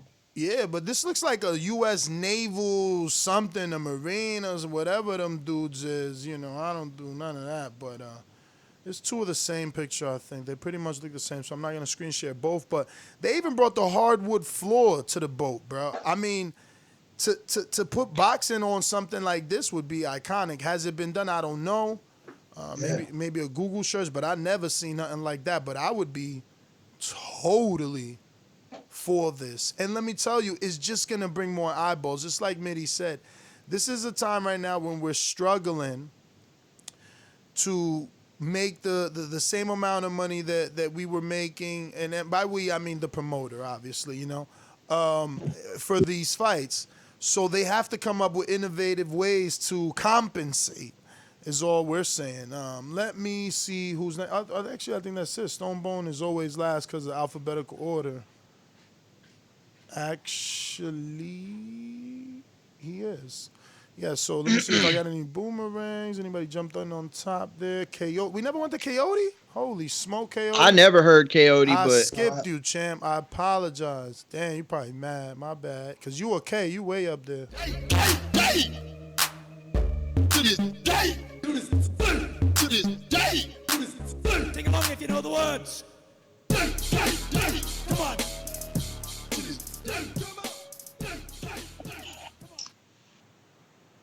Yo, what's going on, peoples? It's been a minute. What up?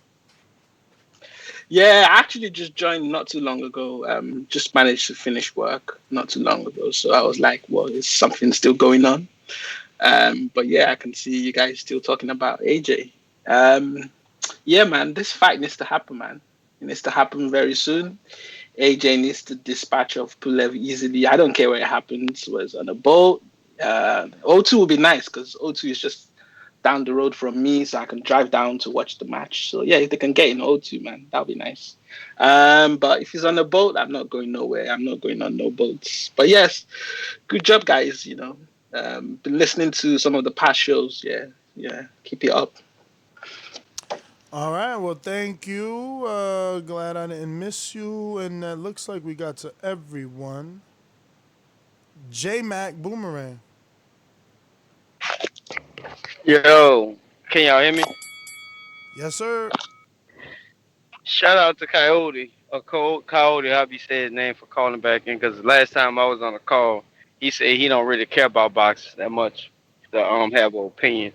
Him and Big Nick, they both seem to not care enough, but seem to always have some type of hatred or some trolling type of tactics going on.